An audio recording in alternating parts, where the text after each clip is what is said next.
Hey, this is Todd Brown from marketingfunnelautomation.com, and I want to welcome you to Marketing Funnel Conversion Killers. Now, in this little training, I'm going to share with you 22 of the most common sales conversion killers that I routinely see from new clients and students. Now, we're not going to be talking about conversions as it relates to your blog or SEO or your squeeze page or the layout of your website or anything like that. All of these conversion killers are directly related to your sales conversion rate. And so over the next hour or so, I'm going to cover each of these 22 conversion killers in depth. As well, I'm also going to cover the conversion boosters for you, the flip side of the conversion killers, how to remove each of the conversion killers from your existing marketing funnels, and how to make sure that you have the conversion booster in there. Now, what you'll see is that aside from this crazy blood dripping cover image, this is a no fluff, no filler training. And so I highly recommend that you grab a pad and pen and get ready to take some notes. Now, when you're done with the training, I highly recommend that you go through the audio version just as a little bit of repetition learning, so to speak. And then when you're getting ready to create a new funnel or you're ready to optimize an existing funnel, I highly recommend that you print out the checklist. This way you can have a little quick reference sheet to look at to make sure that your marketing funnel doesn't contain any of the conversion killers. So, with that being said, let's get to conversion killer number one. Conversion killer number one is a lack of focus within your marketing funnel on your prospect's big problem. You see, you've got to recognize that no matter what it is that you're selling, no matter what the product is, what the service is, that you are offering a solution. You're presenting a solution to your prospects, and that's a solution to a problem. And so it's important that your marketing funnel, your content, your product, your service is being presented in the context of the solution, the ideal perfect solution to your prospect's big pressing problem. Now, it's critical also that the problem that you are solving, the problem that you are presenting your product or service as the solution for, is an acknowledged urgent problem, meaning that it's a problem that your market recognizes already that they have. It's a problem that they acknowledge that exists for them. And it's not just an ordinary, average, everyday problem. It's an urgent, pressing problem, a problem that they want solved, a problem that keeps them up at night, a problem that causes them stress, a problem that would significantly and radically change their lives if it was eliminated, alleviated, if it was solved. You see, your product or your service needs to be presented as the ideal, perfect solution to a big problem that they recognize they already have. The mistake is certainly not presenting your product or service as a solution, not presenting it as the solution to a big problem. But the issue is also when marketers try to generate knowledge of a new problem, when they try to create a new problem for the prospect, when they try to generate a new problem that the prospect didn't know they had before, wasn't aware that they had before. It's your job to tap into the most urgent, pressing problem that they have as it relates to your product and what it is that your product can solve.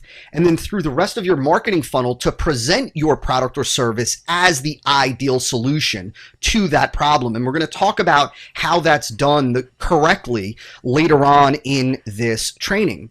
And so, of course, this begs the question, what is the big problem that your prospect wants to have solved? What is the big problem that keeps them awake at night, that causes them stress, that causes them angst, that they would happily pay money to have alleviated? What is the big problem, the biggest problem that your product can function as the ideal, perfect solution for? Now, in addition to really asking yourself that at the beginning of your creation of your marketing funnel, you also want to ask yourself, what are the prospect's core desires as it relates to the problem? In an ideal perfect world, what is it that they desire as it relates to the solving of the problem? What is the ideal perfect outcome? What is the ideal perfect resolution? What does the ideal perfect solution look like in the mind of your prospect? Because ideally, throughout your marketing funnel, and most specifically towards the end of your marketing funnel, when you go into the product or service presentation, where you go through the features and benefits and then segue into your offer, which we're going to talk about also later on, you want to present your product or service in a way that meets the ideal criteria that your prospects are looking for in terms of a solution. What is it that they want from a solution, and what is it that they do not want from a solution? What are the features and benefits that they would ideally love to experience from the solution, and what are the features that they either don't care about or don't want, and what is it that they don't want to experience or have to deal with from the solution? And so again, you need to keep your eye on the fact that, listen, your product, your service, it is a solution. And in order to make that solution valuable, you have to be aware of the big problem that your prospects have. And in your marketing funnel, you need to touch on that problem, right? You need to touch on what that problem is, what it means for your prospects, what it's doing to your prospects, the impact in their life, and what are the ramifications of that problem continuing to exist for your prospects in their life. And so you want to demonstrate the functional ramifications of that problem if it continues to go on unsolved. And so what do I mean by functional ramifications? Well, functional ramifications are the real life consequences, the real life occurrences, the things that will continue to happen in the everyday life of your prospect as it relates to this problem if this problem persists. And so you want to demonstrate it. You want to show it. You can demonstrate it in the form of case study. You can demonstrate it in the form of story. But you want to show, not tell, what the unsolved problem looks like. You want your prospects to feel the pain, to feel the angst, to feel the fear, to feel whatever emotions they have that are associated with that problem. You want your prospects to feel what it's like having that problem, and you also want your prospects to feel the emotions associated with continuing to experience the ramifications, the functional ramifications, the everyday ramifications of that problem continuing in their life. And finally, you want to crystallize that problem into a need for the prospect. You want to transform the desire for a solution. You want to transform it from simply a want into a need. In other words, when I say that, if you've been around the marketing game for any significant length of time, you know that, in an ideal world, we sell to prospects' wants, to their desires, not necessarily to their needs. Well, we want to crystallize the problem by transforming it into a real, tangible issue that prospects are going to continue to have to deal with. We want to show them the emotions, the feelings associated with having to continue to deal with that problem. And then we want to transform it into something that needs to be solved. So it's not only something that they want solved, but they recognize that if they want the ideal outcome, if they want the ideal results, that they need to have this problem resolved. And so again, conversion killer number one is a lack of focus in your marketing funnel on the big problem being experienced by your prospects. Conversion killer number two is what I call immature message sophistication. And this is a pretty deep conversion killer. This is something that I talk in depth about on a frequent basis. This is something that I actually teach really in depth to clients in the Marketing Funnel Automation Partnership Coaching Program. And so I want to give you an overview of what market sophistication is all about. And I'm going to break this down for you in terms of what it looks like when it's done incorrectly in a marketing funnel. And then more importantly, I'm going to show you how you fix this, how you make sure that you have a mature message, a mature marketing message that meets the sophistication stage or meets the sophistication level of your marketplace. So this was first popularized, this idea of market sophistication, by legendary advertising copywriter Eugene Schwartz. And Eugene Schwartz talked about how every market over time progresses through different stages of sophistication. As they are exposed to more and more marketing messages and more marketing promises and more advertisements, exaggerated claims, hyped up claims, intensified claims, amplified claims, whatever you want to call it, they become more and more sophisticated. And if the marketing message doesn't continue to go through those stages, doesn't evolve according to the market sophistication, those marketing messages will fall flat. The marketing messages that don't evolve to the sophistication level of the marketplace fall flat and suffer poor conversion rates. A great example of this whole marketplace sophistication level is if we looked at the diet supplement arena. At one point in time, there were no diet supplements. Let's call them fat burners. At one point in time, there were no fat burners on the market. And then one day, there was a fat burner for sale. Some company, some marketer launched the first official fat burner.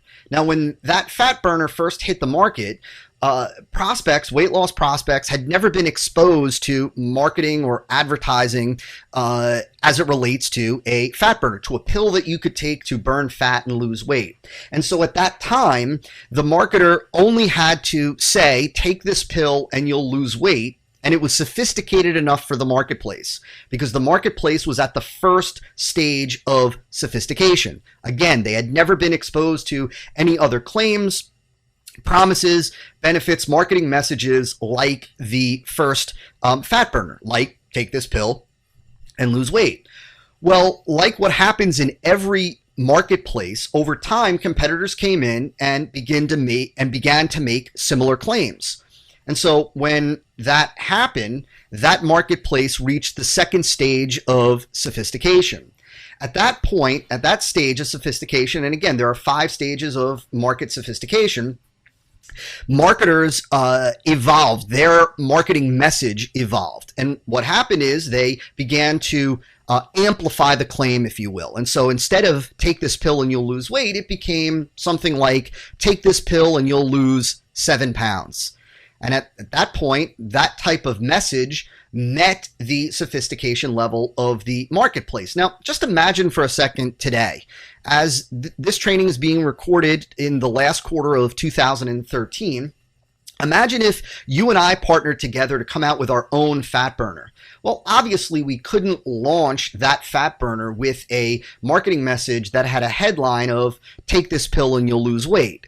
Why? Because the market today is way too sophisticated for a message like that. And a message like that is immature from a sophistication level. And so the greatest copy in the world in terms of emotionally charged, story-based, benefit-driven, the best offer in the world, tons of proof points, all of the key elements of a great direct response marketing piece, it wouldn't matter if it had all that, because it would still fall flat, because prospects in the marketplace today would immediately recognize that as an immature message. They might not in their head call it an immature message, but it would fall flat because it's not up to the sophistication level today of the marketplace. But now getting back to the original evolution of the fat burner, and so of course at the second stage, the same thing that happened at the first stage and the same thing that happens in all markets happened again. Marketers evolved and other competitors began to make the same claims. Take this pill and you'll lose 7 pounds. Take this pill and you'll lose 8 pounds. And of course, marketers began to inflate the promise inflate the claim, exaggerate the claim. Well, the market became more sophisticated, reaching that third level of sophistication, and marketers evolved as well. And when marketers evolved, and of course, their claims began to get blown up more, and the marketing message then became take this pill and you'll lose 7 pounds in 7 days or whatever it is. And of course, then more competitors began to copy that, began to amplify and enlarge and exaggerate their claims. And over time, the marketplace became again more sophisticated, continuing to go up that scale of 5 sophistication stages. Well, at the next stage, just for example purposes, we see the introduction of what's called the unique mechanism. And we're going to talk about the unique mechanism later on, but the unique mechanism is something that actually gives credibility to the claim. I share this with you because a marketing funnel that is built on an immature sophistication level and has immature message sophistication will fall flat. And so you need to understand your market's sophistication level so that you can ensure that your marketing message is at the appropriate stage. This begins by understanding and becoming aware of what promises, benefits, unique mechanisms, and offers has your market seen already. What type of promises and benefits have they already been exposed to from competitors? What promises and claims and benefits have they already heard? Do they see on a regular basis? What offers has your market seen? And frankly, what offers have they become accustomed to? There are hard offers, soft offers, and so on. You need to be aware of this because it's this track record, if you will, of the marketplace that gives you tremendous insight into how sophisticated they are. Right? If you see that prospects have been exposed to a certain level of promises, a certain level of claims, a certain level of benefits of what similar products and services compared to yours can do, well, that gives you an idea of how sophisticated the market obviously is. And that gives you great insight into what sophistication level your marketing message needs to be at. Now, most markets are really at the third stage of sophistication or beyond. And what that means is that exaggerated, hyped up claims, bigger claims are typically below the sophistication level of most markets today. And so the game for savvy marketers is no longer about, hey, this is what my competitors are promising, so I'm going to promise more. My competitors, for example, are promising how to get 100,000 Facebook likes in 24 days. So I'm going to promise 200,000 likes in 24 days or 500,000 likes in 21 days. No, most markets are at the sophistication level where those exaggerated claims no longer are credible. They're no longer believable. They're no longer accepted. And therefore, marketing funnels that are built on those type of messages tend to fall flat. And they tend to have a much lower sales conversion rate. See, today, one of the most valuable things that you can add into your marketing funnel that'll give it legs, that'll give it credibility, that will allow you to convey your message at the appropriate sophistication level is what is called a unique mechanism. The unique mechanism today is really what's required to power your promise. Like I said, it's what gives your promise credibility. It's what gives it legs. It's what makes it believable. It's what implants in the prospect's mind hope, right? It makes prospects think maybe, just maybe. Now, I cover the unique mechanism in detail for clients in the Marketing Funnel Automation Partnership Coaching Program, but let me give you a quick overview of what the unique mechanism is. The unique mechanism is really nothing more than the unique aspect of your product or service that delivers the results clients or customers are looking for. It's the delivery mechanism. It's the unique proprietary delivery system, the component of your product or the component of your service that actually gives clients or customers the outcome, the results. It's what provides the work. It does the heavy lifting. Now, in many cases, the unique mechanism truly is a unique component of your product or service, right? It's truly something that is unique to just your product or service. but in many niches, that's just not possible. Or for many products, I should say, it just may not be possible. There frankly might be nothing unique about your product or service. And that's obviously a different conversation for us to have on a different day. But often you can create a unique mechanism or position something as a unique mechanism in your marketing simply by putting a marketing spin, if you will, on what other competitors are already doing or already providing, but just not talking about, right? So if there's an aspect of your product that is part of competitors' product offerings as well, but they're not talking about it. They're not presenting it. They're not featuring it. If you feature it and you're the first one to feature it in the marketplace, that becomes the unique mechanism for your marketing message. Now, it's not ideal because, of course, it can easily be knocked off, right? Because competitors, if they have it as well, when they see that you're having success and experiencing growth by leveraging, that unique mechanism, they can certainly come along and simply just knock it off and simply copy you. But it's certainly better than not having any unique mechanism at all.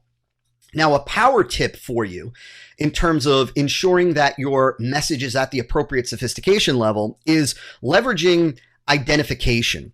And identification, as it relates to your marketing message and your product, is really all about presenting your product, presenting your service, presenting your solution in a way that that it's associated with the person or character that your prospects want. And so, for example, if your prospects ultimately want to experience, if they want to become wealthy or they want to experience, prestige in a particular arena or whatnot, well, when you're able to convey to prospects that other prestigious individuals, successful individuals, individuals of power use your product or service and or are associated with your product or service, and or your product or service transforms individuals from where the prospects are now into the type of character, the type of individual that they want to be. That's a powerful marketing strategy. And it really is typically leveraged at the final stage of sophistication. The final stage of sophistication is no longer about hyped up claims. It's no longer even about leveraging the unique mechanism. It's now about demonstrating to prospects that the product or service that you're providing will help them to fulfill their aspirations of becoming that character, that person, that being that they ultimately want to represent to the world about them. But again, conversion killer number 2 is having a marketing message that is immature in terms of the sophistication level of the marketplace. Conversion killer number 3 is what I call imprecise prospect perspective.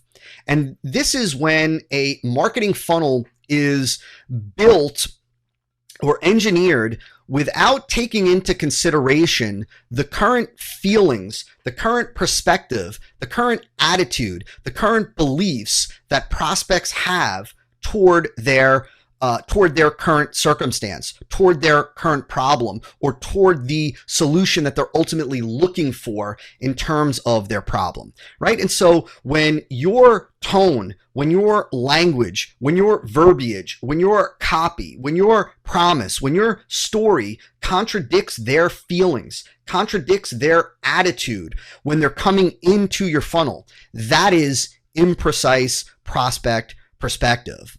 You see, at the root of every marketing funnel, every high conversion marketing funnel, is an understanding by the marketer of the dominant resident emotion of the prospects. Now, I first learned about the dominant resident emotion from Clayton Makepeace, one of the best living copywriters today. And understanding the dominant resident emotion, what's that chief emotion? What's that chief feeling that prospects have about their problem, about their situation, coming into your funnel, right? And so ask yourself, what is the main emotion that the prospect is experiencing right now? Now, this is the main emotion that prospects are experiencing as it relates to the problem that your product or service addresses. What's the main emotion? What's the main feeling that they have about their circumstance, about their problem, about the solution that they are looking for?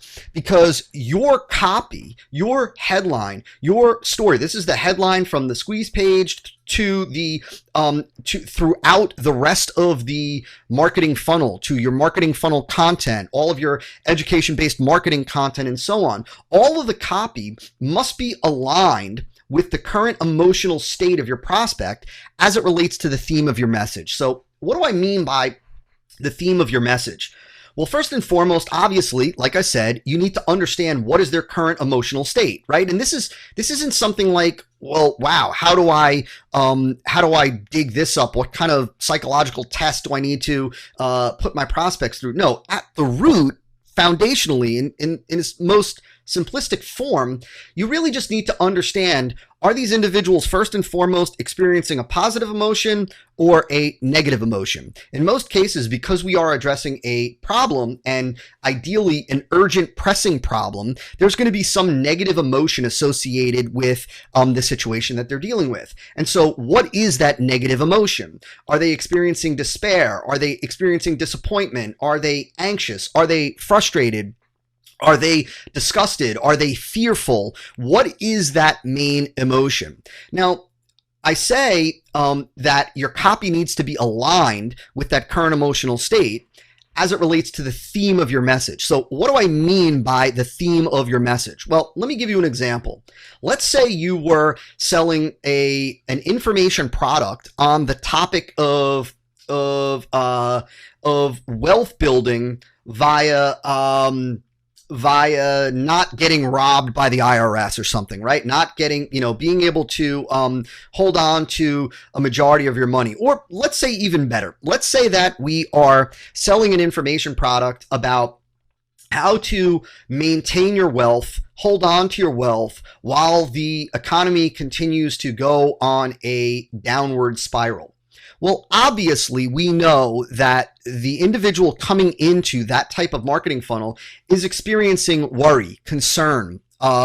There's fear of losing their wealth, their retirement account, fear of retiring broke, or fear of not being able to retire, or fear of retiring and in their golden years having to live on a much smaller fixed income and having their lifestyle have to get scaled way back, right? And so the theme of the copy, the theme of the marketing funnel, obviously can't be a happy-go-lucky, positive, hope-driven, at least not initially, hope-driven theme, because it contradicts the prospect's current perspective. It contradicts the prospect's current emotional state, the current feelings that they are experiencing over the problem and the situation. And so your copy and your theme needs to be aligned with the current emotional state. If the theme is fear-driven, if the theme starts off by addressing the fear of losing out on their retirement and why that's likely if they don't take certain actions, well, then your copy needs to be aligned with that. And it needs to be aligned with whatever their current emotional state is. Now, ideally, because we are ultimately presenting, right? We are presenting a solution. We're presenting at the end of your funnel that there's good news, that you have the solution, that you can alleviate the problem, that you can alleviate their fear, their pain, and so on. Your marketing funnel needs to lead prospects from the starting emotional state, that dominant resident emotion that they have entering the funnel, to an emotional state necessary for response.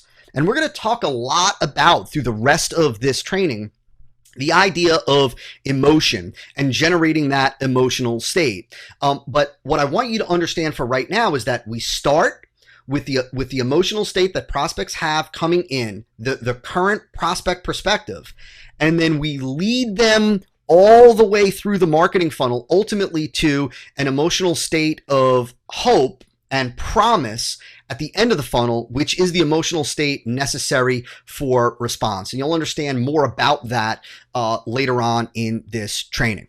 So there you go. Conversion killer number 3 is an imprecise prospect perspective at a bare minimum at the start of your marketing funnel. Conversion killer number 4 is what I call marketing idea insufficiency. And as you heard me talk about earlier in a prior conversion killer, most markets are too sophisticated for simply a blown up marketing claim, a blown up marketing promise, right? And today, simply screaming a big promise or a big benefit shoots up the internal sales barrier with most prospects. In other words, a marketing funnel that's simply built on a huge, gigantic, exaggerated promise or a huge, gigantic, exaggerated claim immediately sends up a red flag for prospects and immediately screams to them, this is a sales message. And so what happens is they go through the rest of the funnel, if they choose to even continue to go through, with a filter up, right? Because they know they're being sold. They know that they are being advertised to, if you will. And so the consumption of your marketing funnel content is now filtered through that internal sales barrier. Not only does the screaming of a big promise of a huge exaggerated claim, not only does it typically fall flat because it's below most market sophistication level, but it also generates this immediate internal sales barrier, this immediate internal sales filter, which obviously we don't want. As well, often a lack of a powerful marketing idea, what we typically in the Marketing Funnel Automation Partnership Coaching Program refer to as a big idea, which I first learned about from my friend and mentor, Michael Masterson, Mark Ford. But a lack of a powerful marketing idea often leads to or lends itself to what I call mental opt-out. And mental opt-out is when a prospect comes to your marketing funnel, when they come to your squeeze page, when they come to your VSL, when they come to your sales letter, when they come to your marketing funnel, and they immediately have this thought of, I've seen it before. I've heard it before. Oh, I know about that. I've kind of referenced that before. I've seen it before. I bought products on that before, right? Whenever prospects have this mental opt-out, obviously they don't continue through your marketing funnel. And so one of the first priorities of our marketing funnel, starting even at the squeeze page and before with media buys and the traffic that we are generating into the marketing funnel, is to prevent mental opt-out. And we prevent mental opt-out with what we call a big marketing idea. This is the big idea behind the content that you are presenting in your marketing funnel. Let me deviate for 1 second and talk about content. Right? The best, most effective, highest converting marketing funnels are built primarily off the back of what I call education-based marketing content, or what we call EBM content. Education-based marketing content is not education with some marketing sprinkled in. It's marketing that has the perception of education. It's marketing that actually educates the prospect in a way that creates desire for your product or service and leads them to the logical and emotional conclusion that your product or service is the ideal, perfect solution to their problem, even before you've introduced them to your product or service. Right? This goes back to the idea of marketing versus selling. Let me tell you a quick kind of story, if you will. The Marketing Funnel Automation brand, I chose the name Marketing Funnel Automation instead of Sales Funnel Automation strategically. I chose it purposely, even though Sales Funnel is it's more common vernacular, if you will, than marketing funnel. And the reason why I specifically chose marketing funnel is because there's a tremendous difference between marketing and selling. The job of marketing is to make selling superfluous, right? That's a quote from Peter Drucker. The job of marketing, the purpose of marketing, the objective of marketing is to make selling really unnecessary. It doesn't mean that we don't have a sales portion, if you will, of the marketing funnel, because we do. The sales portion of the marketing funnel is where we actually segue from the education-based content into the introduction of your product or service. We present the features, the benefits, and then we go into the offer and call to action and so on. But the job of marketing is to create the desire for your product before you even introduce your product, before you give them the option to take advantage of your offer. Now, in order to do that, your marketing funnel needs to be driven by content. There needs to be content that's presented to your prospects. And the content that gets presented in a very strategic way to lead prospects to the logical and emotional conclusion that your product or service is the ideal best solution for their problem. The key is, and how this ties back to marketing idea insufficiency, is what is the idea, the big idea behind the content that you're going to share with your prospects. See, the start of your marketing funnel is where you promise to share content, relevant, compelling, benefit-driven content with your prospects. And it's through the delivery of that unique, compelling, valuable content that you create the desire for your product or service. Well, that content and the idea behind the content needs to be a big, powerful marketing idea, right? And that big, powerful marketing idea must be new. It must be perceived as new to the marketplace. It must be new. It must be fresh, different, unique, and compelling. It's got to be something that the market hasn't seen before. And it's that whole idea of new and fresh and different, unique, that prevents the mental opt-out, that prevents prospects from saying, I've seen this before. I've heard it before. Yeah, I know it already, right? And so the idea behind the content that you're going to communicate in your funnel, the idea behind it needs to be a big idea. And that's when we say that you have a marketing idea that is sufficient, right? Sufficient to do the job, sufficient to get attention and to create that initial level of engagement. That big idea also needs to be easily and instantly grasped. It can't be something that you have to explain. It can't be something that is complex that the market doesn't understand immediately. They need to get it and get it right away. As well, you need to make sure that your idea is something that would resonate with your market. And so if you were speaking to women, for example, you don't want to use an idea that is something is football related, or you don't want to use an idea that has to do with, auto mechanics or something like that.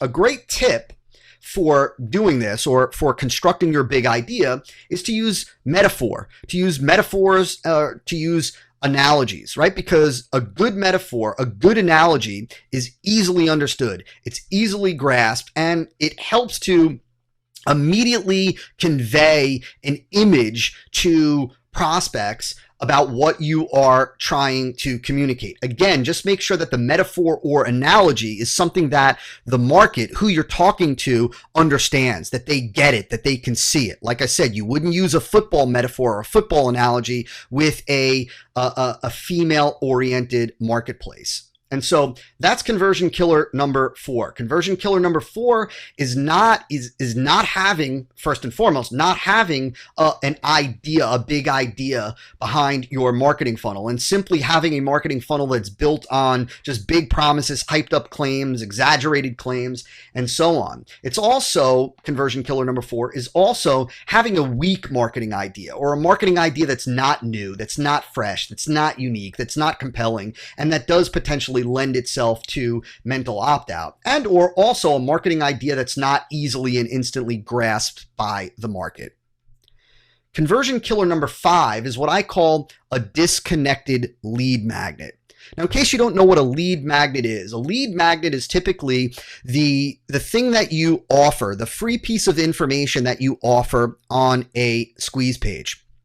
A disconnected lead magnet is a lead magnet that doesn't actually lead, no pun intended, into the marketing funnel content. It's actually disconnected from the marketing funnel. See, a lot of marketers make the mistake of thinking that the job of the lead magnet is to simply generate the greatest number of opt-ins, the greatest number of leads. Well, really, the job of the lead magnet is to generate the right type of leads, qualified leads, and to start the marketing funnel communication process, right? And so the lead magnet should not be designed just to generate the highest opt-in rate without any qualification of visitors. You see, the highest opt-in rate, an extremely high opt-in rate, is insignificant. It's meaningless. It's worthless if the return on investment isn't there. And so the first priority of the lead magnet is to make sure that you are qualifying visitors, that you're getting the right visitors to opt in and the wrong visitors not to opt in. You don't just want a sky high opt-in rate if you are not qualifying visitors. Certainly, if you are qualifying visitors and you're using a lead magnet that does its job of qualifying visitors, then we do want the highest opt-in rate possible.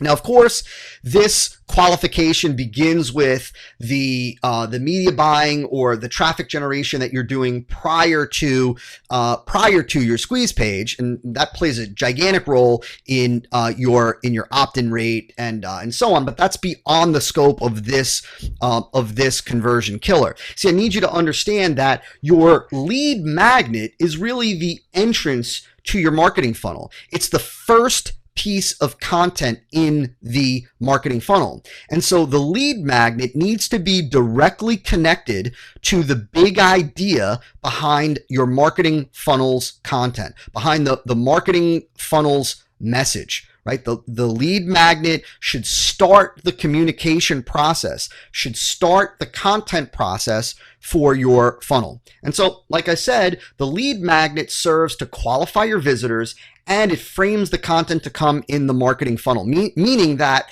it immediately conveys the idea and the content that prospects are going to get throughout the rest of your marketing funnel. So rather than looking at your lead magnet as just a separate component, as something being done in a vacuum to generate opt-ins, you need to look at your lead magnet as directly connected to your funnel, serving the role of qualifying visitors, generating the right opt-ins, and getting the wrong visitors, not getting them to opt in. And then whatever that lead magnet is, it needs to start the communication process of the content that's going to be communicated through the rest of your marketing funnel. And so that's conversion killer number 5, having a lead magnet that's disconnected from your overall marketing funnel. Conversion killer number 6 is generating disagreement early on in the funnel. So you need to recognize that all marketing funnel messaging, everything that gets communicated in your marketing funnel, needs to begin with an understanding of the prospect's relevant beliefs, opinions, attitudes, prejudices, and conceptions, as it relates to the problem that they have, as it relates to the solution that they want, as it relates to the content that you're going to present. You see, before crafting a single piece of copy, before crafting a VSL script, before crafting an email, you need to start by understanding and getting a deep level of insight into what are your prospects' relevant beliefs as it relates to the content that you're going to present. What are your prospects' relevant opinions as it relates to the content that you're going to present, the ideas that you're going to present, the facts, the figures that you're going to present, the case studies that you're going to present, the story that you're going to present. What's their relevant attitude as it relates to the content that you're going to present? Do they have any prejudices as it relates to that content? And what are their conceptions about the content, right, that you're about to present? For example, if you were going to present, if you were going to talk about, let's say, Facebook advertising, for example, well, you need to know with the audience that you're speaking to, with prospects, what are their current relevant beliefs as it relates to social media, as it relates to Facebook, as it relates to internet marketing, for example, as it relates to marketing online, as it relates to websites, as it relates to marketing, right? What are their opinions about social media? Do they believe that social media is a waste? Have they been told that it's a waste? Have they been schooled that it's a waste? Is the niche, is what's commonly taught to the niche or expressed to the niche that it is a waste of their time, or that it's ineffective, or that it's a scam, or that it's hype, right? And so you need to understand, where is it that they are starting? What is it that they're bringing? We could call it baggage, if you will, mental, psychological, intellectual baggage, if you will, that they're bringing in. You've got to recognize that your marketing message isn't happening in a vacuum. It's not like you're starting with a clean slate. You're not starting with a clean slate. You're starting with human beings that have certain beliefs and opinions and attitudes and prejudices and conceptions, relevant conceptions and prejudices, etc., to the topic at hand. And so you need to recognize those up front. You need to make sure that you don't say something or present something that directly and immediately and harshly contradicts their relevant beliefs, their opinions, and their attitudes. Because if you do that early on, you're dead in the water. And this is why you need to start with the prospect's beliefs, their current opinions, those, all of those things that are listed in that bullet above as the base. And then you build from there. This was something that, again, advertising copywriter Eugene Schwartz routinely taught. The idea that you've got to deal with reality as reality is. You've got to deal with the reality of that baggage that your prospects are bringing into your marketing funnel.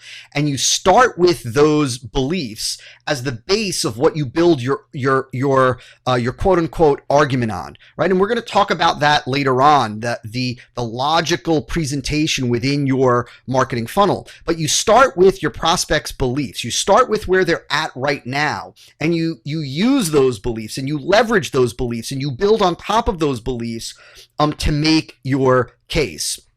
And so you need to make sure that you're not stirring or generating any disagreement early. And you need to demonstrate to prospects that you understand their position, you understand their problem, you understand their needs, and you need to do that upfront, and you need to do that early, right? You need to acknowledge and start with their beliefs, opinions, attitudes, prejudices, and conceptions. This is why we talk about this idea of generating that initial string of yeses, generating that initial string of agreement, getting the prospect to nod and say, yeah, yes, that is how I feel. Yes, that's exactly what I've been told. Yes, that's exactly how we see it. Yes, that's exactly what we're dealing with. Yes, you're right. That's exactly what sucks about this profession or this job or whatever. Right? You generate that initial string of yeses. It shows prospects that you get it. You get what they're dealing with. You get them as a human being. You get them in terms of what it is that they believe, what it is that they think. You're not trying to start an argument. You're not trying to immediately attack what it is that they believe coming in. You're going to lead them through a variety of different stages in your marketing funnel so that they ultimately come to accept your quote unquote argument, or they accept your marketing case. But at the beginning, in the early stages, you need to start with their beliefs, and then you leverage those beliefs and build on top of those beliefs to ultimately get agreement and ensure that your marketing case is proven. And so conversion killer number 6 is not starting with those relevant beliefs and saying something or doing something or presenting something that is in stark contrast to where they're starting, and hence generating disagreement early on in the process. And by doing so, then creating this confrontational virtual relationship, if you will, with the prospect. Not good.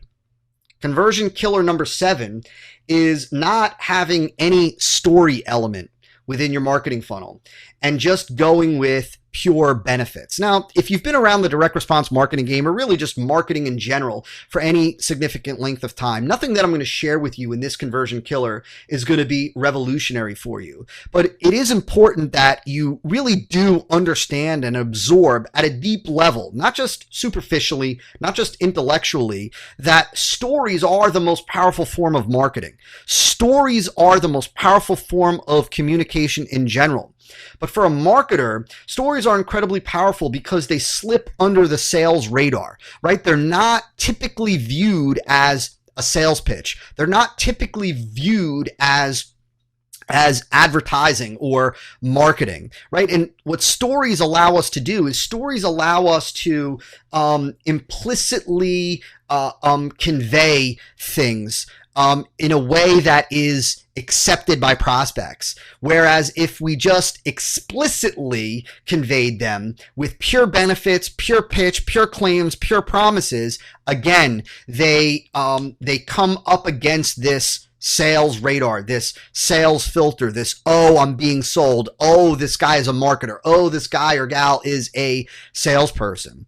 As well, people have been trained. We've all been trained from childhood to pay attention to stories. It's why we like stories. It's why, movies are story driven. It's why even quote unquote reality TV, they bring in the story element, the personal element, we're given insights into who they are and what they've experienced, the story of their life, so to speak. And so stories are a marketing vehicle that generate the highest level of engagement when they're crafted and conveyed the right way. Stories also allow for the conveyance of emotion and feeling, right? Stories allow us to communicate in a way that elicit emotion and feelings from prospects. And as we're going to talk about later on in this training, what I call the elicitation of emotion is critical for the sale because people buy out of emotion, right? You've heard that before if you've done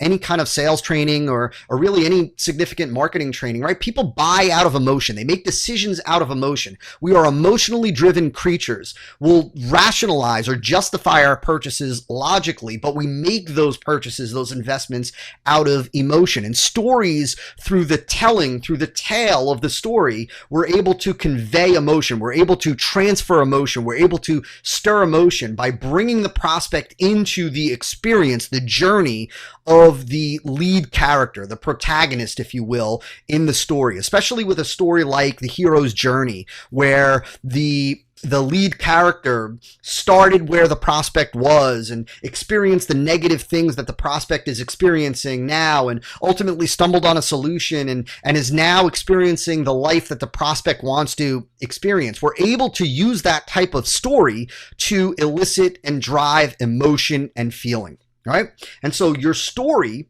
should demonstrate the transformation that your prospects are eager to experience.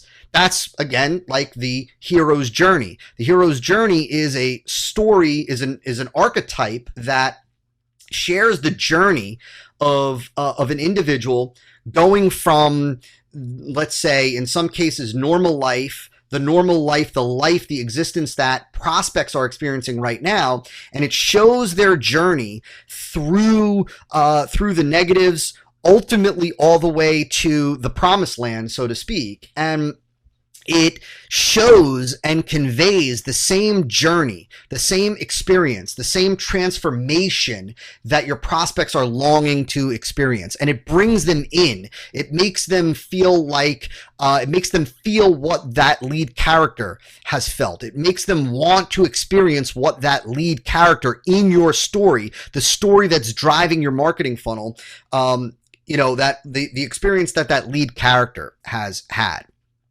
A tip for you when crafting your story is to start the protagonist, start the lead character off in a worse position, a worse situation than the situation that your prospects are in right now. and ultimately show how that protagonist, that lead character, goes through the transformation that your prospects want to go through and winds up in a place, in a destination, living the life, experiencing the things that your prospects wants to experience, the position that your prospect wants to be in.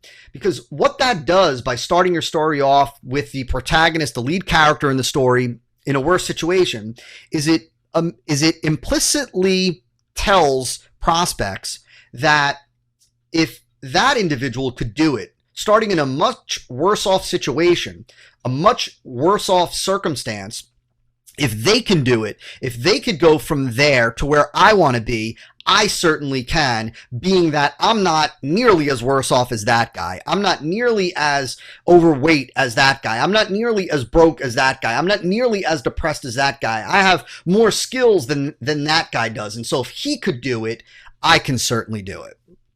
The last tip, or the second tip that I'll give you, just a quick tip, is that when telling stories, typically inconsequential details, or what appear to be inconsequential details, create believability. They bring the story to life. They create additional engagement.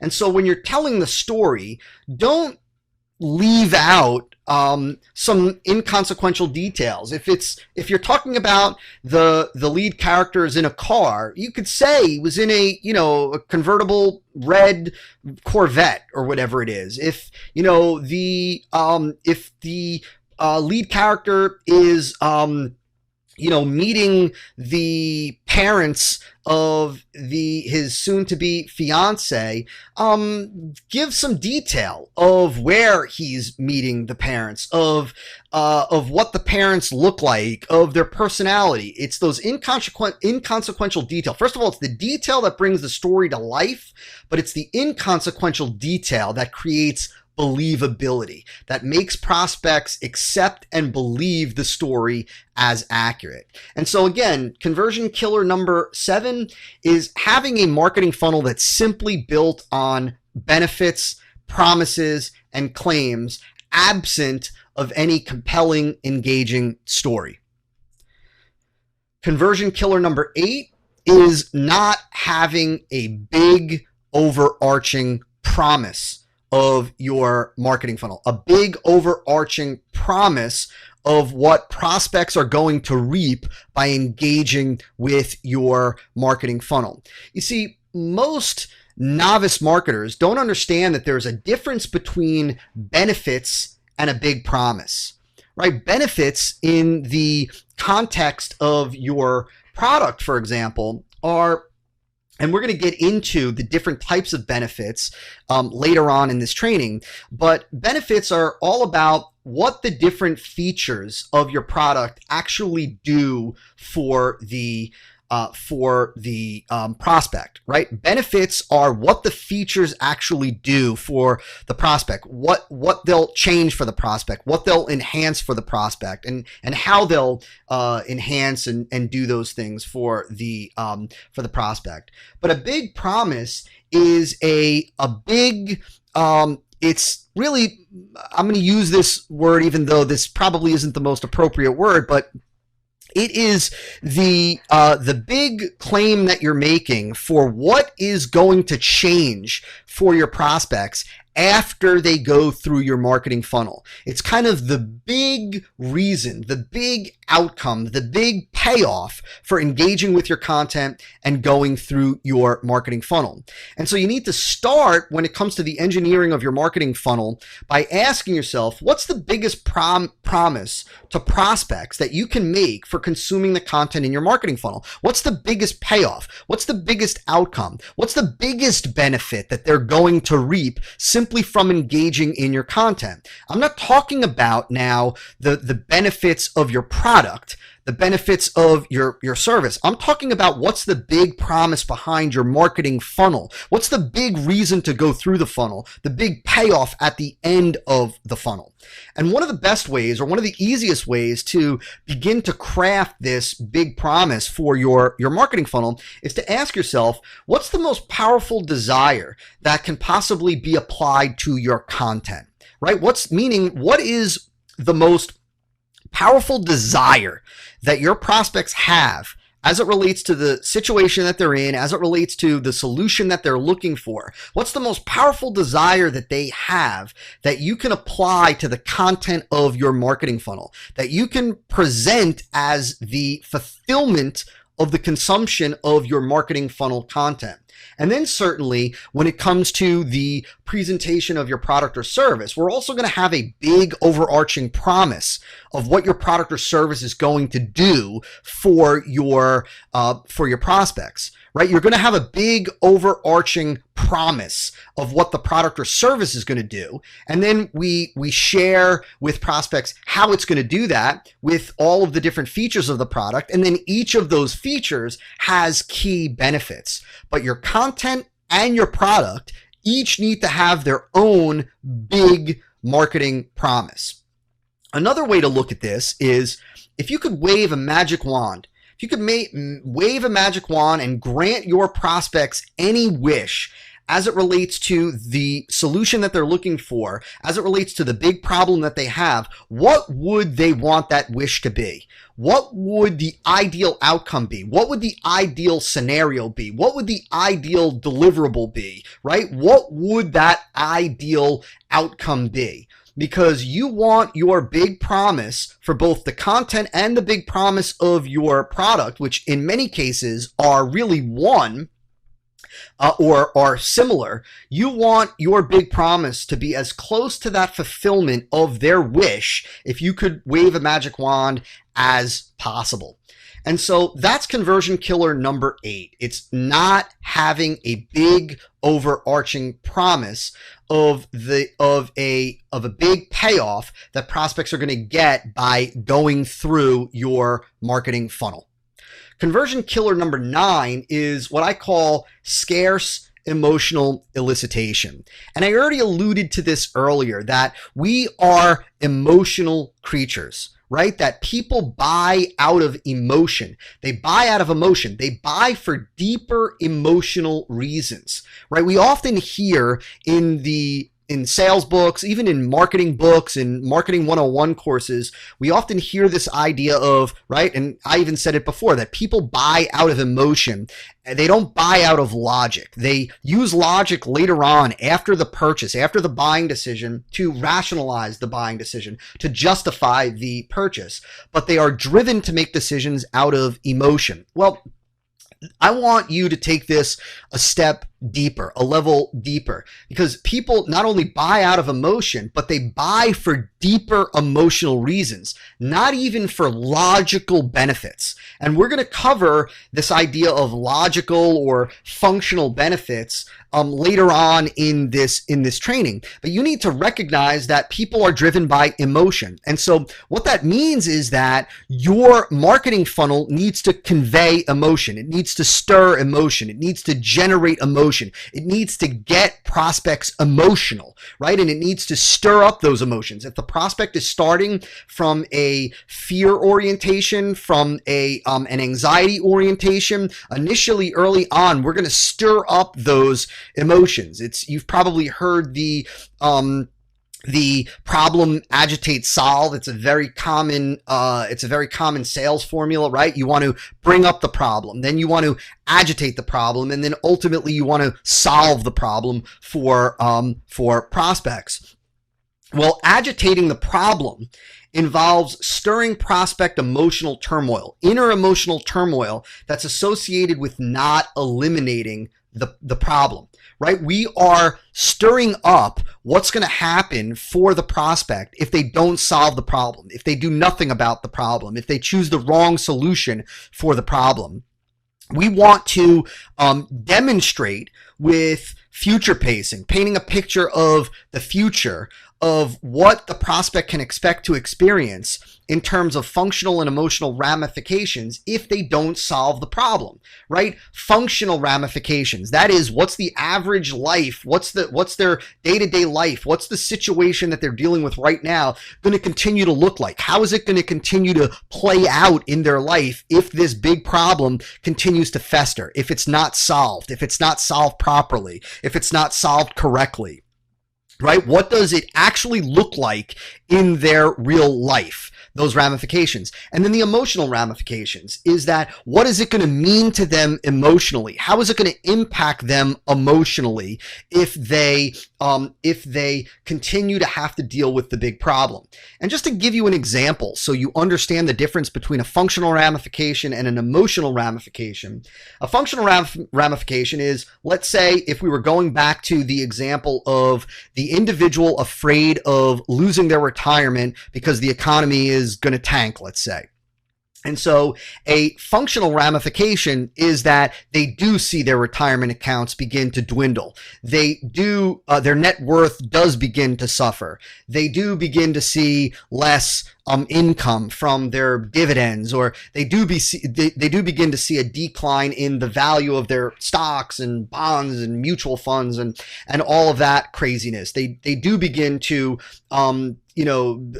see that they're going to have to work longer or stay in the workforce longer in order to sock away more money to hopefully make up for what it is that they are losing. That's a functional ramification of not taking care of the big problem. But the emotional ramification is the ongoing worry, right? The ongoing concern, the insecurity of not knowing if you're going to be able to pay your bills in your golden years, the insecurity of not knowing how your wife is going to look at you or your husband is going to look at you as they see that you weren't able to prepare for retirement for them, right? It's the emotional ramifications of the big problem.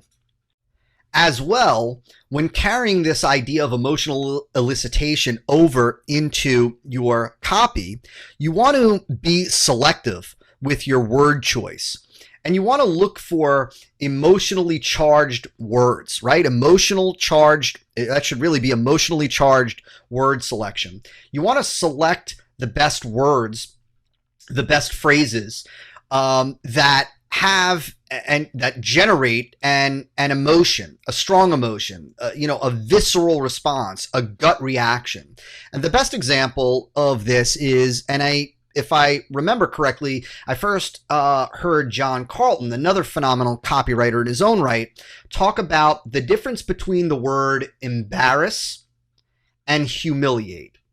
Now, arguably in copy, we can use those words interchangeably. But the reality is that those words have and generate a different emotional response, a different visceral reaction. There's a different reaction that we have when we think about being embarrassed versus being humiliated. And so you want to be selective with your word choice so that you choose the most emotionally charged words.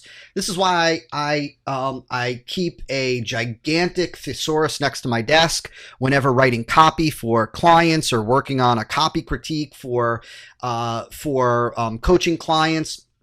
And so you want to make sure that you are using the most emotionally charged vocabulary when possible. And as well, you really want to make sure that you're not just willy-nilly throwing words together, and that you recognize that words in themselves have the ability to impact meaning and impact conversions. A simple word change in a headline can radically alter your engagement, your readership, and ultimately your conversions. And in some cases, I should say, even a single letter added to a headline can change the impact. And I'll give you an example just to prove that point. There was a story that I read, and I think it was from Ted Nicholas, another direct response legend, copywriter, direct response marketer. And there was a case study with I think it was a cassette tape company. And there was an ad that had a headline, "Put music in your life." And there was, I guess, an error, a change to the headline. And the accidental change to the headline was one letter. And that one letter change to the headline radically altered the conversion rate. I think conversion rate went up some 400% or something like that. Don't hold me to that. but the letter was the letter S, and the headline went from put music in your life to puts music in your life. And I've talked about this before, and this is something that I also cover in one of the modules in the Marketing Funnel Automation Partnership Coaching Program, but it's this idea of pluralizing the verb, and that pluralizing of the verb, that one letter, let alone a one word change, changes the perception of work that prospects have. Put music in your life conveys that there's work the prospect needs to do in order to reap the rewards. Puts music in your life conveys that the work is done by the product itself, right? And so, again, emotionally charged word selection. You also want to generate positive emotions, associated with the impact of the solution, the product or service that you're presenting via story and also with future pacing. And I talked about this early on. You want to show through the overarching story, case study, example, testimonial, etc. In your marketing funnel, you want to generate the positive emotions for the prospect as it relates to the experience that the lead character in the story has had. You want to generate positive emotions associated with what your solution, what your product, what your service will do for the prospect, what it will give them, what it will alleviate for them, and what their life will look like and be like after they buy your product or service, after they use your product or service. Right? And so it's kind of like you want to stir up these positive emotions. You want to generate these positive emotions. You want the prospect to have positive emotions associated with how your product is going to positively impact their life, their existence. And so conversion killer number 9 is just not eliciting emotion in your marketing funnel, not having emotionally charged words, phrases, copy, story, etc. And having a marketing funnel that is driven primarily by logic, even logical benefits. And so it's all about eliciting emotion. Conversion killer number 10 is what I call insufficient funnel segmentation. And this is built on the idea that prospects that have different perspectives need to be communicated with different messaging, right? Prospects with different perspectives need to be communicated with, need to be talked to, need to be marketed to differently. Right? We can simply look at the difference between men and women. If you've got a product or service that is specific for men or women, let's say, for example, that you have a product that's all about improving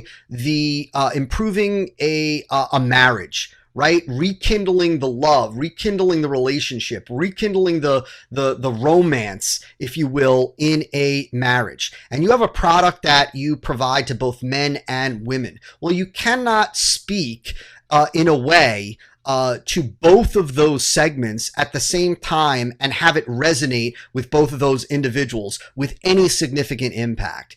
It will be much easier, much better, much more powerful for you to segment those two into different sequences within the same funnel so that you can communicate effectively, so that you can communicate in a way that best resonates with them, right? And now that might be an extreme example, but I really want you to understand that prospects with different perspectives, different needs, different emotions, even for the same exact product, even with the same exact problem, even looking for the same exact solution, need to be communicated with accordingly.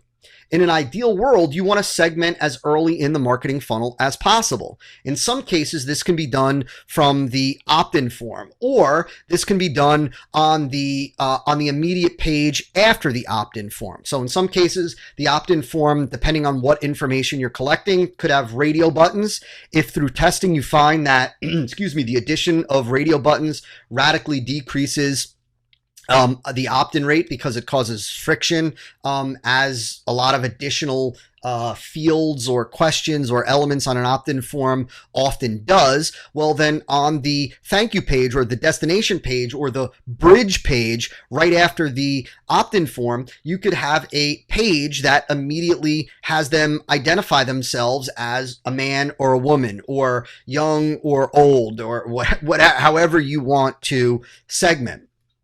As well, data collection throughout the marketing funnel should trigger additional segmentation.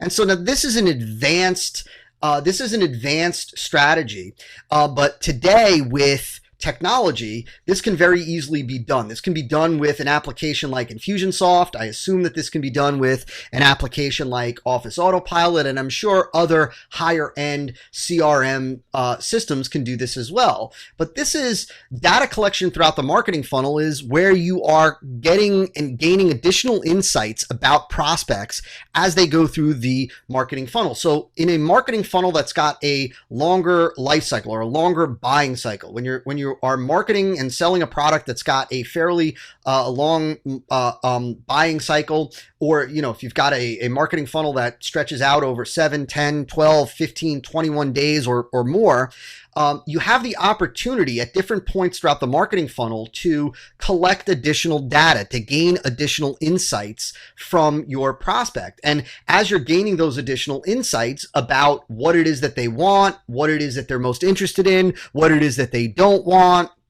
what it is that they're thinking, what it is that they're feeling, what's most important to them, what's least important to them, you can create additional segmentation.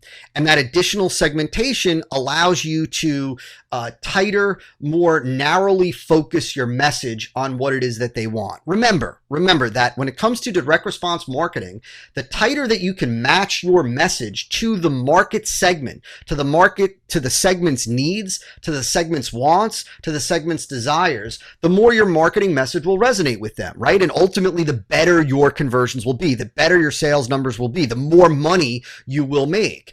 And so the only way that you're able to tighten that message, the only way that you're able to really target even more, narrowly target, right? And get tighter and tighter and tighter and ultimately speak to the specific dialed in needs of your prospects is through data collection, right? Either early on and or throughout the marketing funnel, and then to segment the prospects based on that data, based on their needs, and communicate accordingly. Now, this is something that I teach, that I talk about, that I refer to as MEPs, or multiple engagement paths and sequences. Now, don't be intimidated by this. This is a lot easier than it sounds like. It's a lot simpler than what it sounds like. Basically, on the surface, it's really just having multiple paths, multiple sequences in any given marketing funnel that is specific to segmentation. And that segmentation occurs based on data collected. See, as we collect more data, for example, let's say you were selling clothing, right? Or let's say you were selling athletic related, sports paraphernalia, sports jerseys and sweatshirts and hats and whatnot. Well, in a simple example, we can segment based on what sport they like or what sport they're most interested in, right? Is it the NFL? Is it the NHL? Is it the NBA? Is it Major League Baseball? Is it soccer? What is it?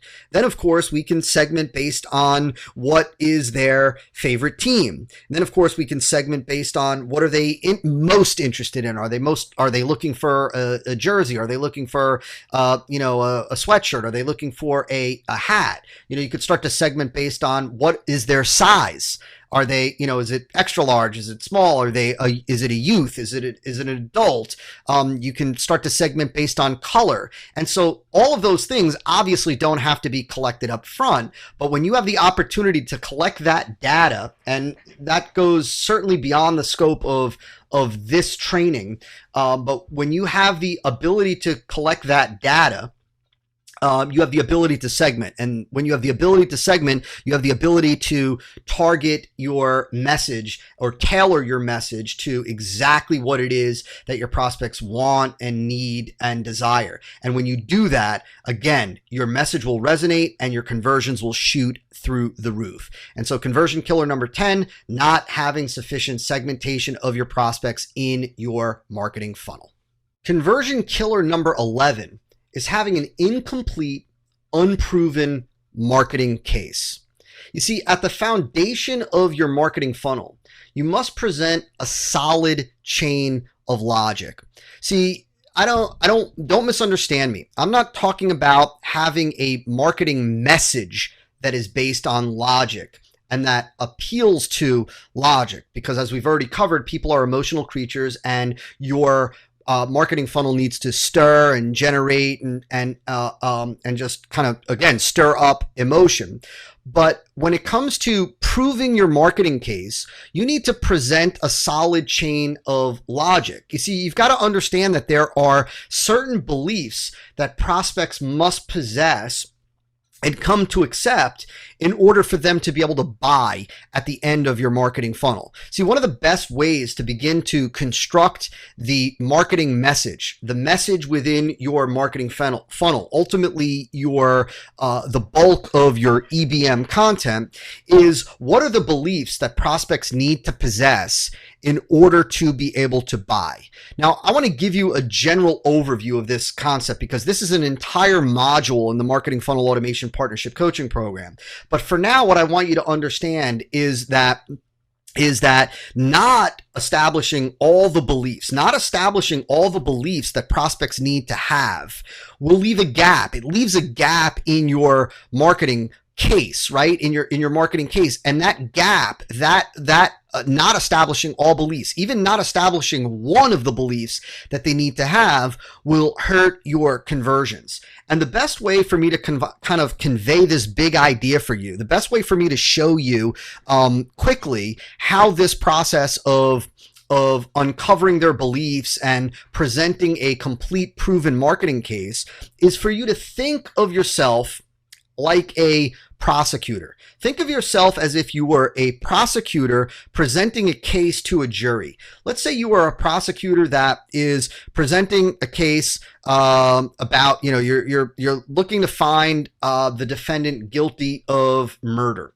Well, the end result of your presentation, of you presenting your case as the prosecutor, is you ultimately want the jury to believe, again, to believe that that defendant is guilty. Now, in order for the jury to arrive at that belief, there are other beliefs that they need to have. And there's a series of beliefs that they need to have, a sequence of beliefs, a logical chain of beliefs that they need to have in order to reach the conclusion that that person, that defendant, is guilty. And so they might need to believe that there was motive. They might need to believe that this person had opportunity. They might need to believe that this person was there. They might need to believe that this person obviously committed some heinous act. They might need to believe that this person committed this act intentionally. In other words, it was premeditated. And so as the prosecutor, point by point, element by element, belief by belief, you need to present your case. You need to present your case, and you present it from the beginning, with each belief being established on top of one another, ultimately coming to the end of your case when you rest your case to the point where you believe, as the prosecutor, that you've established all the beliefs necessary for the jury to ultimately believe that the defendant is guilty, right? And so in the marketing world, you're ultimately doing the same thing. Right at the foundation of your marketing funnel, and this is the foundation of your marketing funnel, is that you're also presenting a solid chain of logic, a solid chain of of beliefs, right? You're generating these beliefs in the mind of your prospect, ultimately leading them at the end to believe that your product or service is the absolute best solution, ideal solution, optimal solution for their problem. We're leading them to the point where they believe that your product or service is superior to any and every other option that they have, including doing nothing. And that by investing in your product or service, that that their problem will be alleviated, and alleviated in the way that they want it to be alleviated, and leaving them in a situation and circumstance that they want to be in. And so you start off by presenting this solid chain of logic, one at a time, to create those beliefs. Now, let me give you an example from the real world. From let's take the marketer that is selling an information product on Facebook advertising, and is selling Facebook advertising, an information product on how to do Facebook advertising, to small business owners, to brick and mortar business owners. Well, that first and foremost, of course, at the end, those prospects, they need to believe, of course, that Facebook advertising works. They need to believe that Facebook advertising is, and this is in no particular order. They need to believe that Facebook advertising is the best, most profitable or most effective advertising vehicle on the internet. They need to believe that, let's say, the internet is a viable marketing medium for their type of business. They need to believe that their prospects are on the internet, that their prospects are accessible on the internet. They need to believe, if they're going to believe that Facebook advertising, if they're going to buy a course on Facebook advertising, they need to believe that paid advertising online is better than SEO, right? They need to believe that Facebook is the best paid advertising platform, that it's better than Google AdWords, that it's better than Bing and Yahoo, Microsoft Ad Center. They need to believe that. So you can see just from that alone that there is a series of beliefs that they need to have. Those beliefs typically fall under, what do they need to believe about you? What do they need to believe about themselves? And what do they need to believe about your product or service? But ultimately, what you are doing is you are presenting this case like a prosecutor by making certain statements of claim, by presenting certain promises, and then, of course, backing up those with proof, which we're going to talk about later on. Now, I want to share a quote with you from Eugene Schwartz, and this ties in this whole idea of having a complete proven marketing case with the idea of tapping into the existing beliefs and perspective of your prospects. And Eugene Schwartz said that the whole idea, the marketing is all about fitting new facts into established patterns of thought and conviction, right? And so this is why I want you to understand that we're not looking to radically change someone's convictions, right? Because that's not marketing. That's pure education.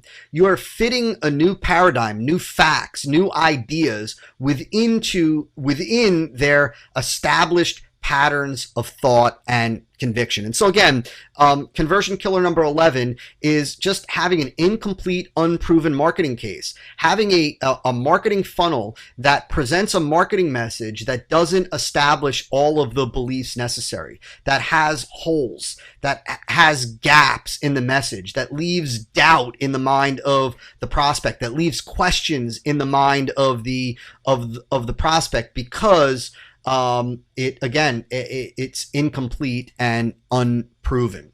And talking about unproven, that leads us to conversion killer number 12. And conversion killer number 12, directly in line with having a complete proven marketing case, is not having a substantial amount of proof points, lacking in the area of proof points. See, proving what it is that you're saying, proving your statements of benefit, proving your claims, proving your promises is what transforms advertising into believable facts and an accepted premise. See, if we go back to the analogy of a prosecutor, a prosecutor, when proving a case, simply makes certain statements, makes certain claims, and then backs up those claims with proof. A preponderance of proof if they want to prove their case, right? And just like we say, they're proving their case. They're not just making claims. They're not just, making promises willy-nilly, right? Because when you make a promise and you don't prove it, what prospects are saying to themselves is, yeah, right. Sure, that's the case. How do I know that that's true? How do I know that that's accurate? Why should I believe you? And when that exists for even one claim, one promise, one statement of benefit, you've just allowed doubt to creep into the mind of your prospect. And when doubt creeps into the mind of prospects, obviously conversions suffer. And so again, you need a preponderance of proof throughout your marketing funnel. In fact, one of the things that I teach my coaching clients is that every single statement of benefit, every single promise, and every single claim must be tied to one or more proof points. There are 11 plus different proof elements or proof points that you can use. And what those proof points are right now is irrelevant. What I want you to understand is that not proving every statement or not providing a proof point, at least at a bare minimum of one, for every benefit that you say the prospect can experience. Not having at least one proof point for every promise that you make, promise of outcome, promise of results, promise of alleviation of the problem, or not having at least one proof point for every claim that you make simply leaves doubt in the mind of the prospect. Now, you want to have a bulk of proof points, and you want to have a variety of proof points. A bulk of proof points means a preponderance. You can never have too much proof. You can only have not enough. Let me say that again. You can never have too many proof points. You can only not have enough. And so bulk is having a preponderance of proof points.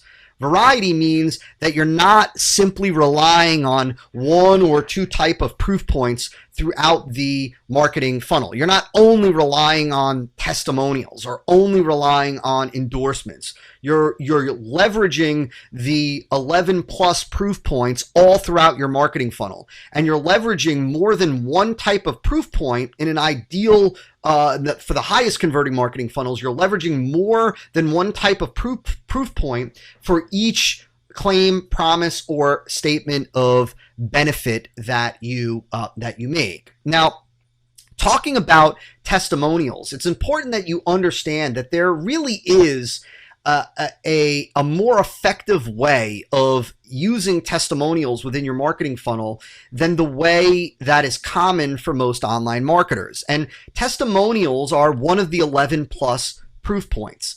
Testimonials are a proof point. And so testimonials should be used and placed throughout your marketing funnel strategically so that they function and serve as a proof point.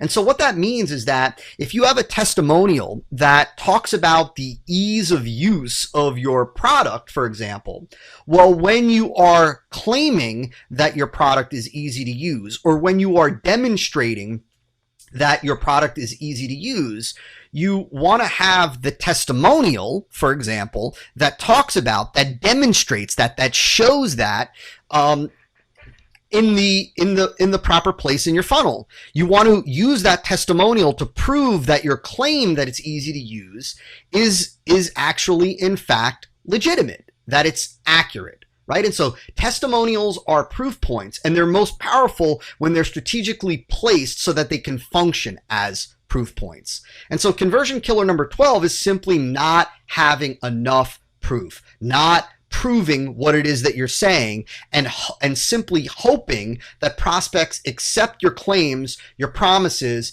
at face value. Understand that prospects don't. Go into your marketing funnel and the engineering of your marketing funnel, recognizing that prospects are going to doubt everything that you say. Your safest bet is to operate and function as a marketer as if they're going to doubt everything that you say, as if they are highly skeptical, as if they question everything that you say. They question the legitimacy of everything that you present, and go into it knowing that that is their perspective. And so you need to prove every point, and you need to prove it with a preponderance of varied proof points. Conversion killer number 13 is the inclusion of what I call Google slap triggers. And this is huge. If you get this, this is one of the most valuable lessons that you can learn. It's one of the most insidious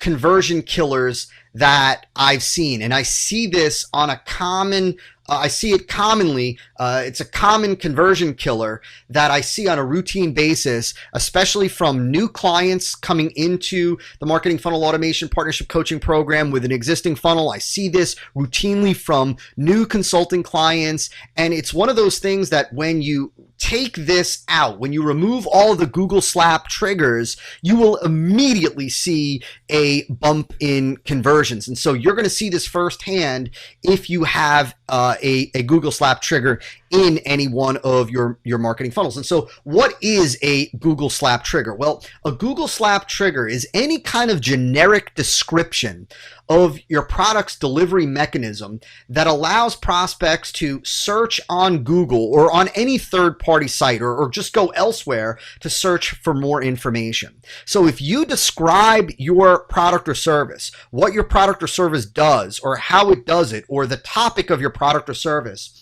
in a way that is generic and allows for prospects to leave your site and go to Google and search for more information, that is what I call a Google slap trigger. See, there's a way to describe your product or service and what your product or service does. There's a way to position and present your product or service in a way that does not allow for people to press pause on your VSL or press pause on one of your funnel videos or open up a new tab when they're reading your sales letter and go over to Google and search for more information. And so let me give you an example.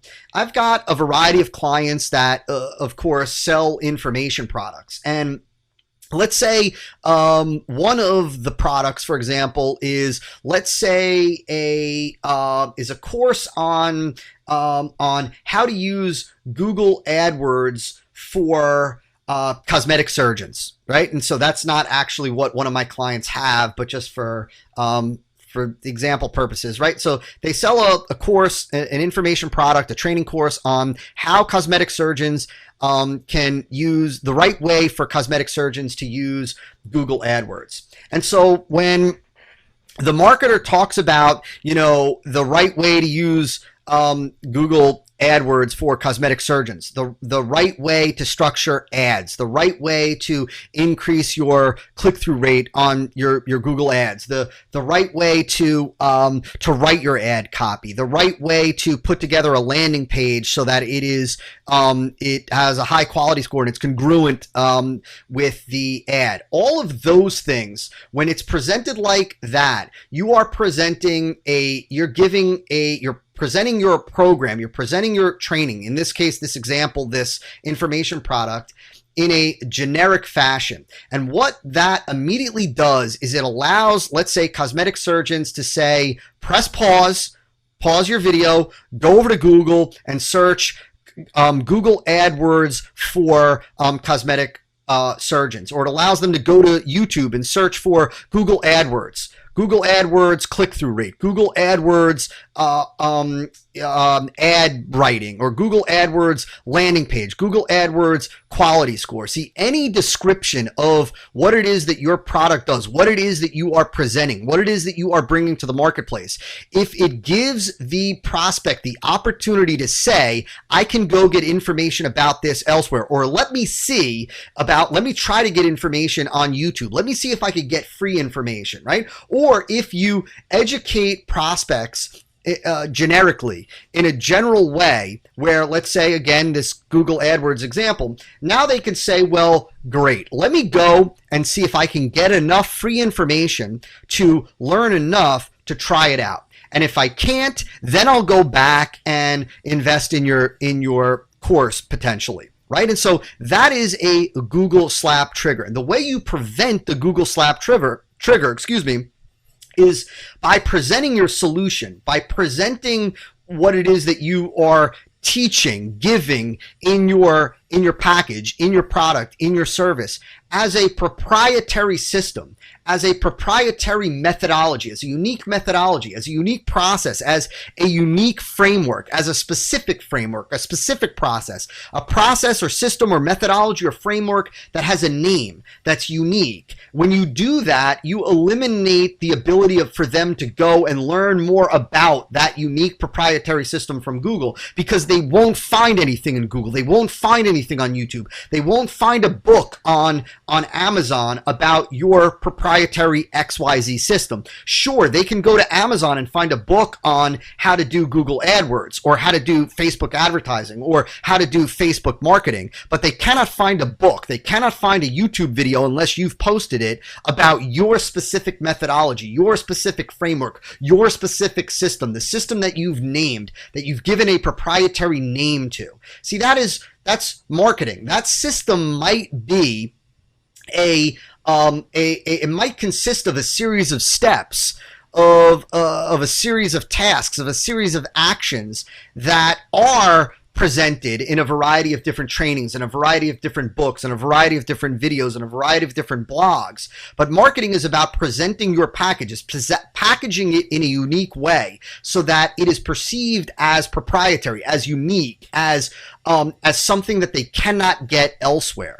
And then the goal of your marketing funnel is to sell prospects on how your unique process provides the results and outcome that they want.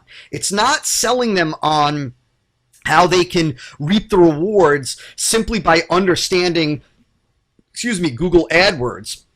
They're going to reap the rewards by leveraging your Google AdWords system. They're not going to reap the rewards by understanding just the generic details of how to use Facebook. No, what provides the rewards? What provides the outcome? What provides the solution? What alleviates the problem and does it better than anything else at their disposal is your unique proprietary system, the XYZ system, the ABC system, the Bob Smith system. Right? This is something in one of my earliest companies when I used to work with chiropractors that we used to teach chiropractors, right? And hopefully this will kind of put a bow on this and really drive this home for you. That we used to teach chiropractors that you're not trying to sell potential prospective patients on the value of chiropractic. Your job is not to sell them on chiropractic. Your job is to sell them on chiropractic with you. Right? Because there's a difference. If a chiropractor simply sells a prospective patient on the value of chiropractic, great. Now the prospect can simply say, well, thanks, that was great education. Now I'm going to find the cheapest chiropractor I can find. Or now I'm going to try to locate the closest chiropractor, the most convenient chiropractor. No, we're not trying to sell them on chiropractic in general. We're not trying to sell them on generic chiropractic. We taught the chiropractors how to sell their prospective patients on the specific chiropractic methodology that the doctor used in his or her practice. Because what that does is eliminates every other type of chiropractor. It turns the comparison of every other chiropractor compared to them into an apples to oranges comparison. Into an apples to oranges comparison. And that's what you want to do by positioning and packaging your information, not as generic solution, not as a better way to use the current methods or current systems within Google AdWords, within Facebook, or whatever it may be that you're covering. No, it's your unique system, your unique approach that gives the results. And prospects should feel as if they can only get the payoff from your unique process, the payoff, the results, the outcome, the benefits that you are talking about, the benefits that you are promising them, the benefits that you're talking about that are eliciting the emotions that prospects have. The only way that they can reap those, where those come from, is your unique proprietary process, system, methodology, or framework. And so conversion killer number 13 is having these Google slap triggers, discussing your product or service in a way, or discussing even the content within your marketing funnel in a way where it leads prospects to feel like, hey, I can press pause, I can see if I can get free information or cheaper information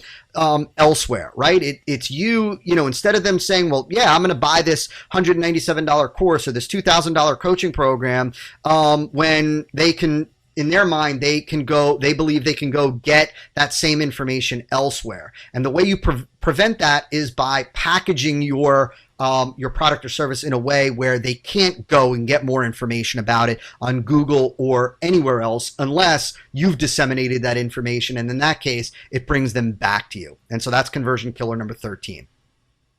Conversion killer number 14 is now talking about benefits, and it's having what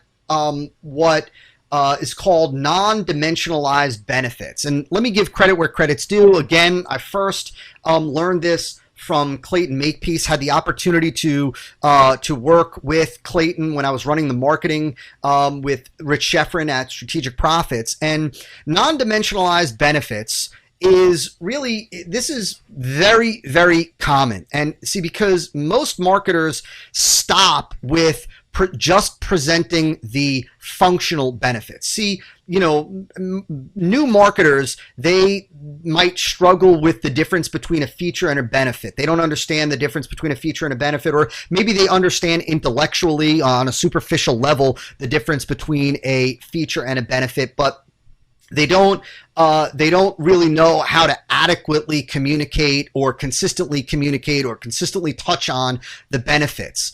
But the savvier marketers understand the difference between features and benefits, but most, unfortunately, stop at just functional benefits. Now, functional benefit is what the feature does for the prospect, right? A functional benefit is what the actual feature that you're talking about, that you're highlighting at any given moment in your marketing funnel, what it actually does for the prospect, right? The feature is about the product, but the functional benefit is what the feature does for the prospect. And so most average marketers stop at just functional benefits, and they don't dimensionalize the benefits. They don't share the dimensionalized benefit of each of the features. And so what is a dimensionalized benefit? Well, a dimensionalized benefit is a vivid description of what the benefit looks like in your prospect's life.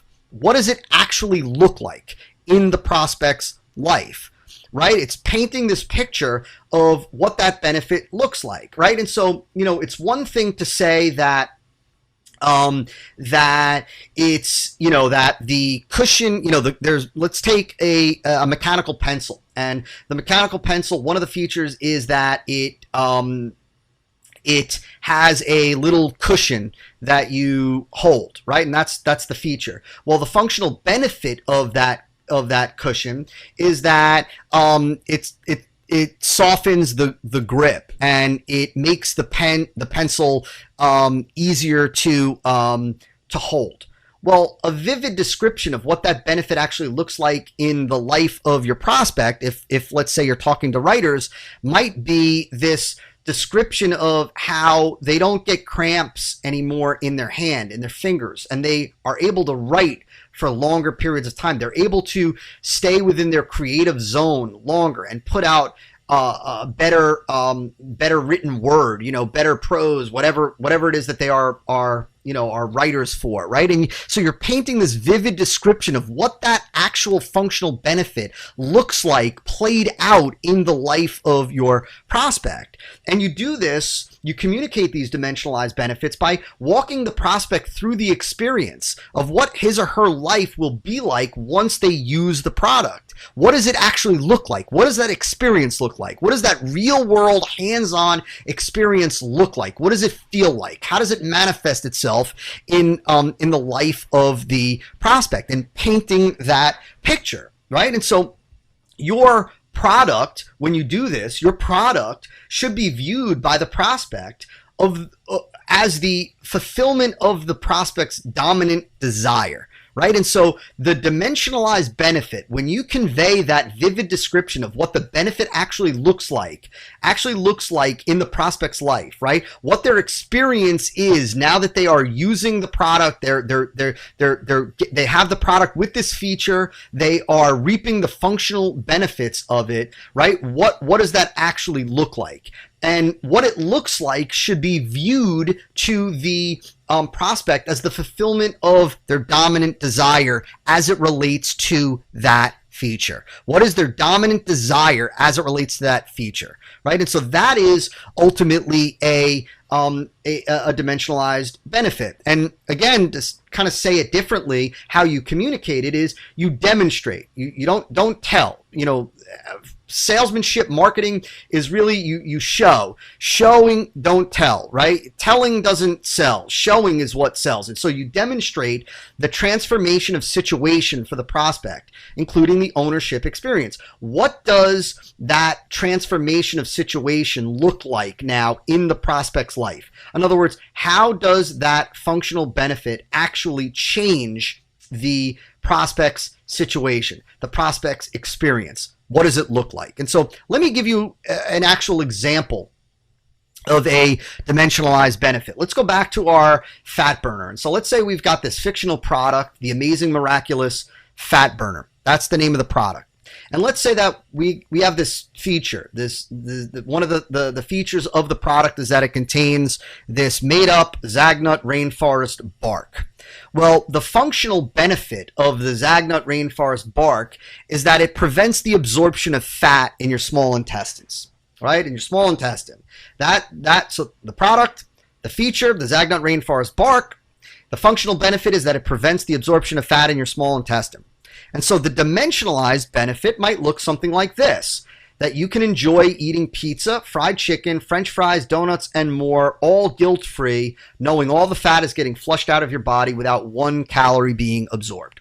And so that is the functional, that is the dimensionalized benefit of that feature. So the functional benefit, what it actually does. Well, that feature contains Zagnut rainforest bark. It actually prevents the absorption of fat in your small intestine. That's a benefit, that it prevents the absorption of fat. But what's the dimensionalized benefit? Well, what does that benefit look like in the life of the prospect? And there you go.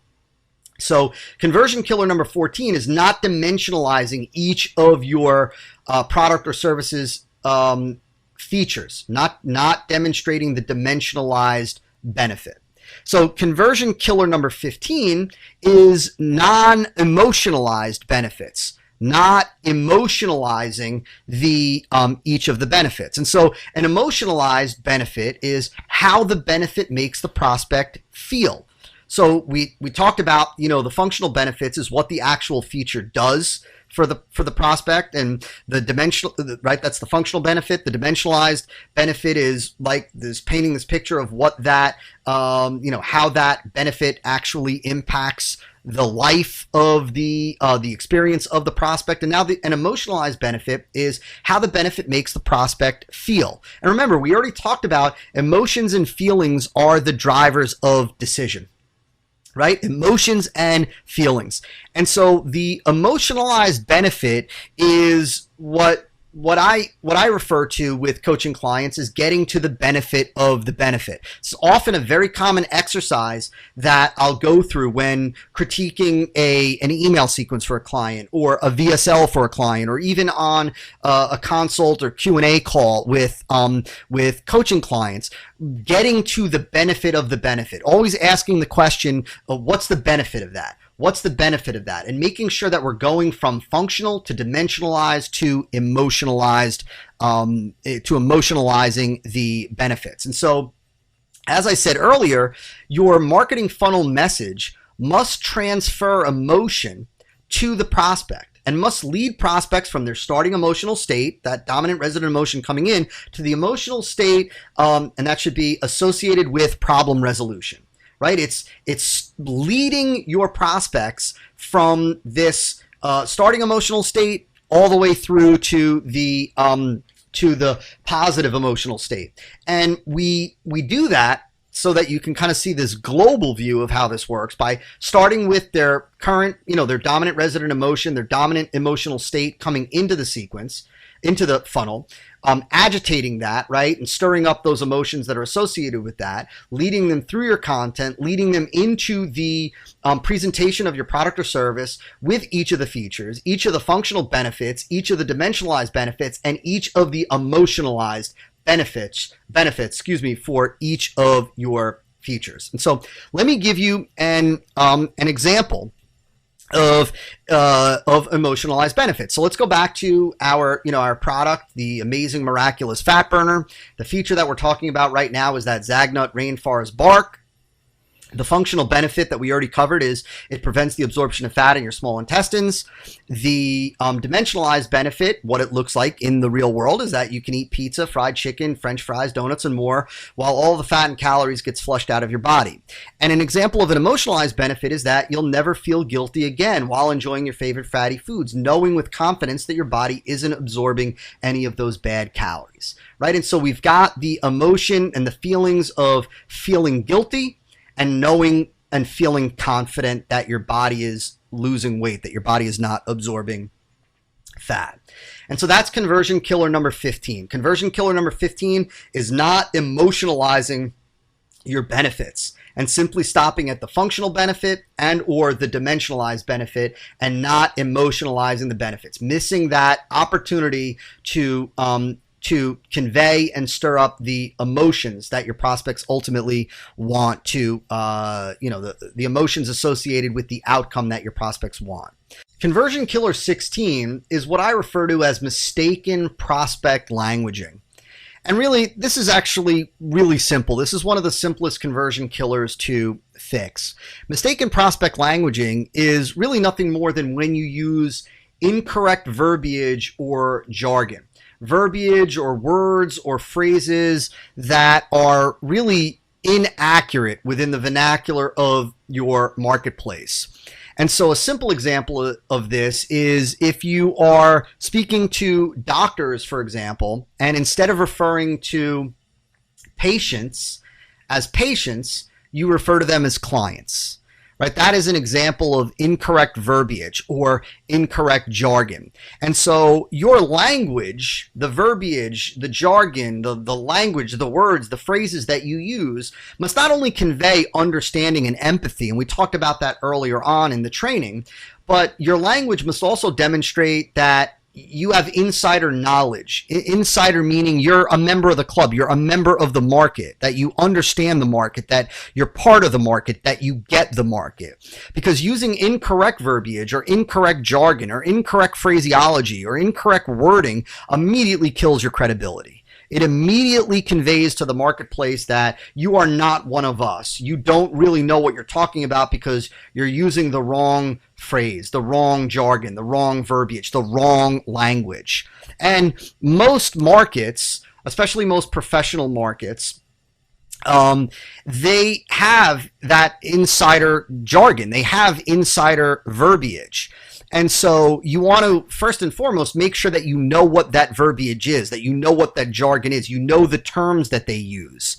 And a simple tip is to not only eliminate the incorrect tips and make sure that you've got the correct, eliminate the incorrect jargon, the incorrect verbiage, but make sure that you also include the words, the phrases, the terms that the market recognizes as their own. And so if they call them patients, call them patients. If they call them clients, you call them clients. If they call them customers, you call them customers. If they refer to profit, if they talk about it as revenue, if they talk about it as cash flow, if they refer to a web page as a squeeze page, as an opt-in page, if they refer to it as a landing page, you've got to use the right terminology. Even in the internet marketing community, there are different terms and phrases that aren't necessarily as accepted in the broader mainstream world of e-commerce. And so in the internet marketing community, marketers might refer to an opt-in page as a squeeze page, but that's not the common vernacular in the broader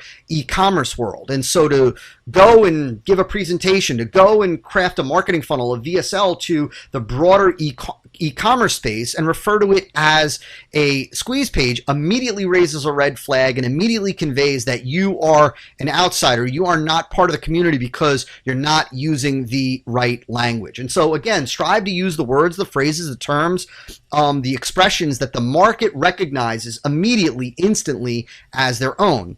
Another tip is to, when possible, use offhand references or allude to people, places, and or things that are familiar to the market insiders, that are familiar to the folks in your marketplace. Places, conferences, magazines, books, speakers, authorities. Refer to those things, referring to those things, alluding to those things, mentioning those things throughout your marketing funnel gives you credibility. It gives you credibility, and it makes the prospects feel as if you are one of them and you get them. And so their trust level for you goes up, and your credibility in their eyes immediately goes up. And so conversion killer 16 is, again, using the wrong prospect languaging, hence killing your credibility in the process. Conversion killer number 17 is an inadequate, non-competitive offer. What I want you to understand right off the bat is that your offer is more important than your copy. The offer is more important than the words and phrases that you use. In the order of importance, and this is really direct response marketing 101, but in the order of importance, it goes like this: list, offer, then copy. List is really what we kind of, I briefly talked about this early on. List is, who are you speaking to? This is, the right audience with an average offer and subpar copy will pull a lot better than great copy with a great offer to a non-targeted list.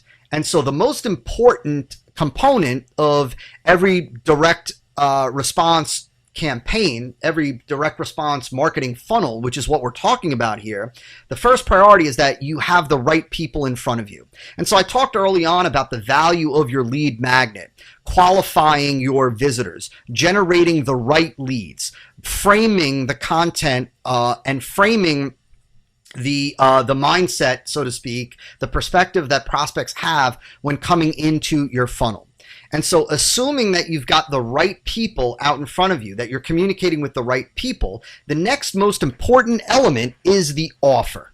Is that you are presenting the marketplace with a rock solid, superior, irresistible, no-brainer of an offer. And that offer is more important than the copy. It's more important than the words and phrases that you use and how you phrase certain things and how you word certain things. Doesn't mean that that's not important. No, it's just not as important as the offer. The offer can make or break any marketing funnel. And this is why, and this is again something that I originally learned and really grew to understand from Clayton Makepeace, but the real product that you are quote unquote selling prospects on, once you enter into that portion of your marketing funnel where you are segueing out of education-based marketing content into the presentation of your product or service, features, benefits, dimensionalized benefits, emotionalized benefits, etc., the real product that you are presenting, the real product is the offer. The offer is really what the product presentation portion of your funnel is selling. You're really not selling the product, you're selling the prospect on the offer. And so the offer, when you're putting together your offer, the offer needs to be a superior offer to competitors. And so you need to start by understanding what are the offers that your competitors are making to the marketplace. What are the different components of the offer? What does their offer include? What are the deliverables? What is the price point? What are the terms? What is the risk reversal or guarantee? What are the premiums? What are the bonuses? What is the time frame? What is the offer that your competitors are making to the marketplace, because it's your job to engineer, to put together an offer that is superior to competitors, that makes competitors say, how the heck are they doing that? That is crazy. And to make prospects feel like that offer is one I cannot refuse. That is an offer that I would be crazy to pass up on.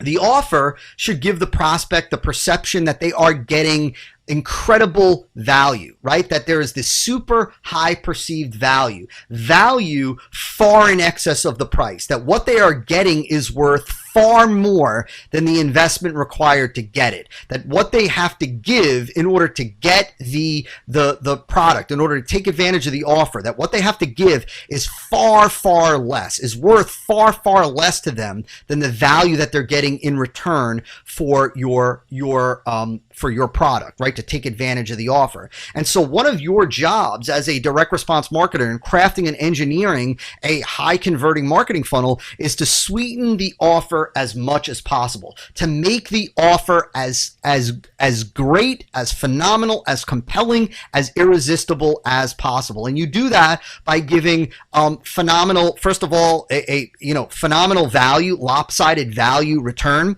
by demonstrating the value of your offer. And again, this is, something that I go into tremendous detail with clients on. A whole module is built around this. And so I share that with you because for time purposes, I'm just trying to give you a big overview of how you do this. But, it's all about how much better are your terms than your competitors? How much better is the deliverables that they're actually getting than competitors? How much better is the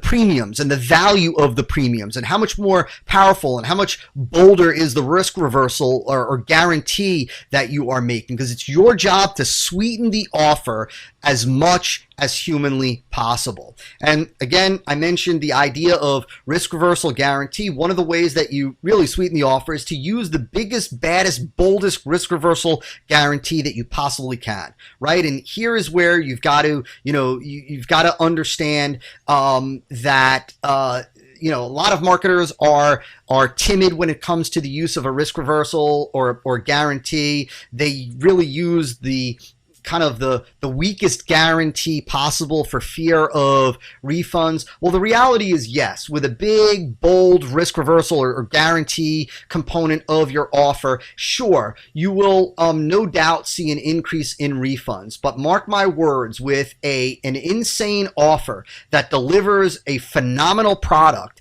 that comes with a big, bold guarantee, your increase in sales and your increase in revenue will far, far exceed the slight bump in refunds that you will see from including it in there. And so conversion killer number 17 is just having a subpar, plain Jane, inadequate, non-competitive offer. Really just putting together an offer that is no more than, here's my product, here's what it costs, here's how you can go about paying for it, and here's how you'll get it, right? That's what I call a plain Jane vanilla offer. And it's the marketers that put together that kind of offer that don't recognize the importance, the weight that an offer carries in how well your marketing funnel converts. Marketing funnel conversion killer number 18, talking about the offer, is having what I call uncoordinated low value premiums. See, premiums, or what are more commonly referred to in the internet marketing community as, bonuses, premiums have the power to drive conversions. Premiums have the power, when done right, like I'm about to explain, to increase sales. And so premiums should not be thrown together. Premiums shouldn't be an afterthought. See, the majority of average marketers online, the bonuses become an afterthought. The bonuses are, the way they view bonuses, it's like, hey, what can we include in this offer just to have bonuses? Because their mindset is, well, I know I should have bonuses. That's what I've been told. That's what I've been taught. And so what can we include in here? And often they throw them together. Sometimes they even go as far as to have garbage PLR type of products and just nonsense. And they're adding in bonuses just because they think that that's what they're supposed to do. Hey, I'm supposed to have bonuses, and so let me include them in here. No, the right way to construct your marketing funnel, the right way to construct your offer, the right way to construct your premiums is to create your premiums for the offer. Right? To create your premiums for the offer. And I'm going to give you a question in just a second that you can ask yourself to help you do that. Right? And so premiums should be items that your prospects would happily pay for. Premiums should be so good, should be so valuable, should demonstrate such exciting, compelling benefits that your prospects would happily pay for them. And the quality of what it is that you provide in your premiums should be worthy of being sold. You should feel comfortable. You should feel comfortable if the time came to sell the premium. If you wouldn't sell the premium, you shouldn't use it as part of your offer. If prospects wouldn't pay for the premium, it should not be part of the offer. Premiums should also complement the main product. Premiums shouldn't just not contradict the product. Premiums shouldn't just not be disconnected or uncoordinated with the product. Premiums should complement the main product. Premiums should add value to the main product. Premiums should be congruent with the main product. Premiums should enhance the benefits and the value of the main product. And prospects should be able to immediately recognize, immediately see, immediately get the value of the premium. They should immediately see it, immediately get it, immediately want it. Right? That's the way. That's the way premiums that drive sales, premiums that increase conversions, and that's why premiums are used. Premiums are used to drive sales. Premiums are used to increase conversions, and so prospects should be able to immediately recognize the value, the valuable addition that premium adds to the value that they're going to get from your main product. And premiums should be unique and proprietary, right? Premiums, just like the main product, should be unique and proprietary. Just like, you don't want your premiums to be just something else that other people are sharing. You want your premiums also to be unique. And so look at this description of premiums, right? They're created for the offer. They're just not thrown together. They are good enough to be sold, and they are items that your prospects would actually pay for. They complement the main product. They enhance the value of the main product and the benefits that prospects can reap from the main product. And they are immediately recognizable as valuable. And they are unique and proprietary to your offer. And so the way that you begin the construction of these premiums is by asking yourself, what premiums would perfectly complement my main product and add enormous value to the offer? Don't ask yourself simply, what premiums can we throw into the offer? Don't ask yourself, what bonuses can we include in here? No, ask yourself, what premiums would perfectly complement my main product? What premiums would add enormous value to the offer? What premiums would put this offer over the top? That's how you begin the process of premium creation. And so conversion killer number 18 is having premiums that are just uncoordinated with the main offer, disconnected from the main product, and that have low value, low perceived value, and low actual value. Conversion killer number 19 is no reason to respond now. Conversion killer number 19 is not giving prospects a reason to take advantage of the offer right now, to take advantage of the offer when they are presented with the offer. See, we can never forget that delay is the death of the sale. Anything that delays the transaction, that delays the prospect from responding, anything that gives them the ability to delay making a decision is the death of the sale. Years and years ago, over a decade ago, when I was involved in the fitness industry, and I worked for a company that had multiple high-end fitness facilities, gyms, 40,000 plus square foot facilities in all over New Jersey. We had a phenomenal sales department doing something like 3,000 new memberships every month. We had this expression called the be back bus. Right? Whenever a potential member would leave, the sales guys would always say, "Oh, what happened to that prospect? Oh, he's on the be back bus," right? Because it's when people would say, "Oh, I'll be back. And we always used to say, "Oh, he's on the be back bus," and that's a bus that ain't coming back, right? And so I share that with you in this context because I want you to understand that, that when a prospect leaves after seeing your offer, the likelihood of them coming back is quite insignificant, right? It's that bus ain't coming back. They're on the be back bus and that bus ain't coming back. And so you can't allow for any delay. You can't allow for procrastination. Procrastination is one of the things that needs to get covered in your marketing funnel, right? Why they need to respond now is one of those things that needs to get covered in your marketing funnel. I want you to think of it as a flame, right? And you just ignited this flame, this raging fire when you presented your offer. And over time, the intensity of that flame decreases. Every hour that goes by, that flame begins to die down. Whatever's keeping, whatever wood or kindling, whatever it is that is keeping that flame going is beginning to, it's less and less. And that flame is beginning to decrease in intensity. And over time, as that intensity decreases, it gets closer and closer to going out. That's the same thing that happens with your prospects. Delay is the death of the sale because the flame that you ignited begins to decrease. And so you need to give your prospects a reason to respond right away. Now, the evergreen reason that should be built into every marketing funnel, and it's the reason that the biggest direct response marketers build all of their marketing campaigns around, is the reason to respond comes from the big promise, and it comes from the reminder of the problem.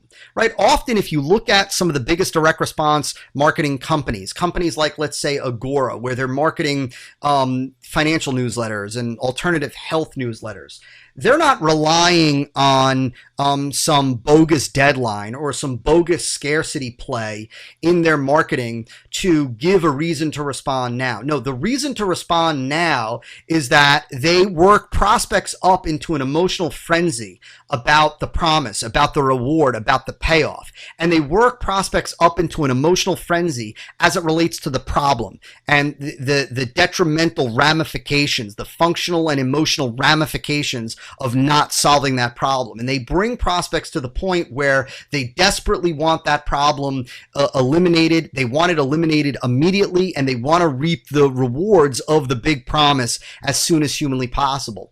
And that's what drives the response in those evergreen marketing campaigns and marketing funnels. And so the power of your big promise and the power of the picture that you paint of the functional and emotional ramifications as the reminder of the problem are what will drive prospects to respond now. In addition to that, of course, every good, solid, irresistible offer should have and does have a real, believable urgency trigger, right? And so an urgency trigger is a legitimate deadline.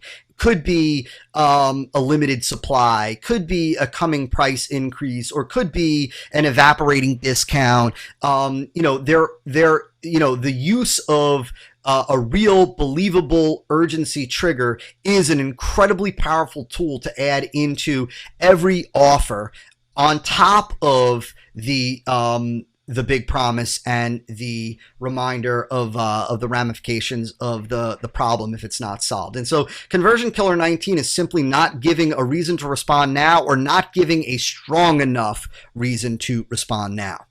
Conversion Killer number 20 is what I call a disjointed follow-up sequence. This is a follow-up sequence. Let's use a simple example of just a multi-step email follow-up sequence, is having a a follow-up sequence of emails where there's no connection. There's relatively no connection between each of the emails in the sequence. For example, let's say you have a 5-part follow-up email sequence. That's it. We'll keep it real simple, just 5 emails.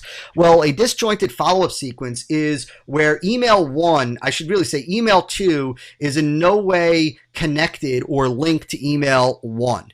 Right? It's email 1 is conveys something, content, reason to respond now, or a benefit or something. And, email two is written as if it is being consumed in a vacuum, as if they never received email 1 and there's no email 3. And the same thing with email 3 and email 4 and email 5. It's completely disjointed and there's no connection. See, your marketing funnel follow-up sequence, first and foremost, should pick up where the prior step left off. And so if your marketing sequence, if your email sequence is picking up after, let's say, again, to keep things real simple, let's say the prospect opted in and then went to a VSL and they didn't buy on the VSL, well, that marketing, that follow-up sequence should pick up where they left off, should pick up based on the messaging that was started in the VSL.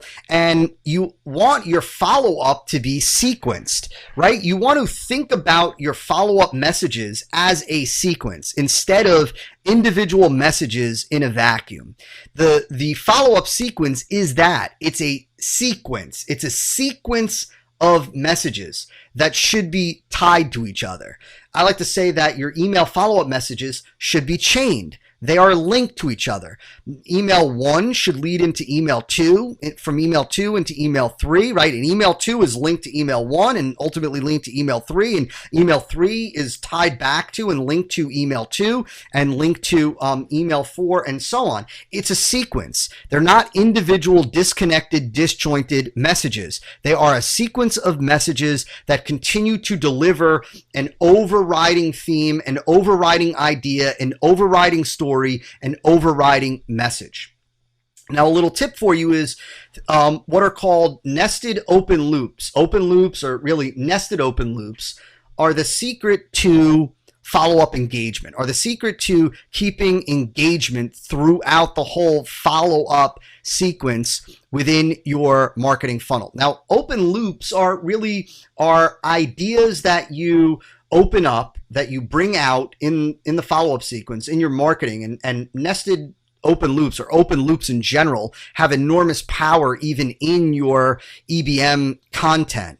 Again, that's beyond the scope of this training. It's something that I go in depth with clients, but in the context of the follow-up sequence, open loops are where you bring about an idea, you present a concept, you touch on a concept and you allude to the fact that you're going to be discussing more about it, or you're going to come back to that content, right? You open up an idea and you don't complete that idea, and then you go on to other content. And what the open loop does is it creates this psychological trigger where the prospect desires completion. And so open loops are, you see open loops all the time on the news when they say, you won't believe what happened to such and such celebrity. More about that in a few minutes. For now, let's go to the weather or whatever.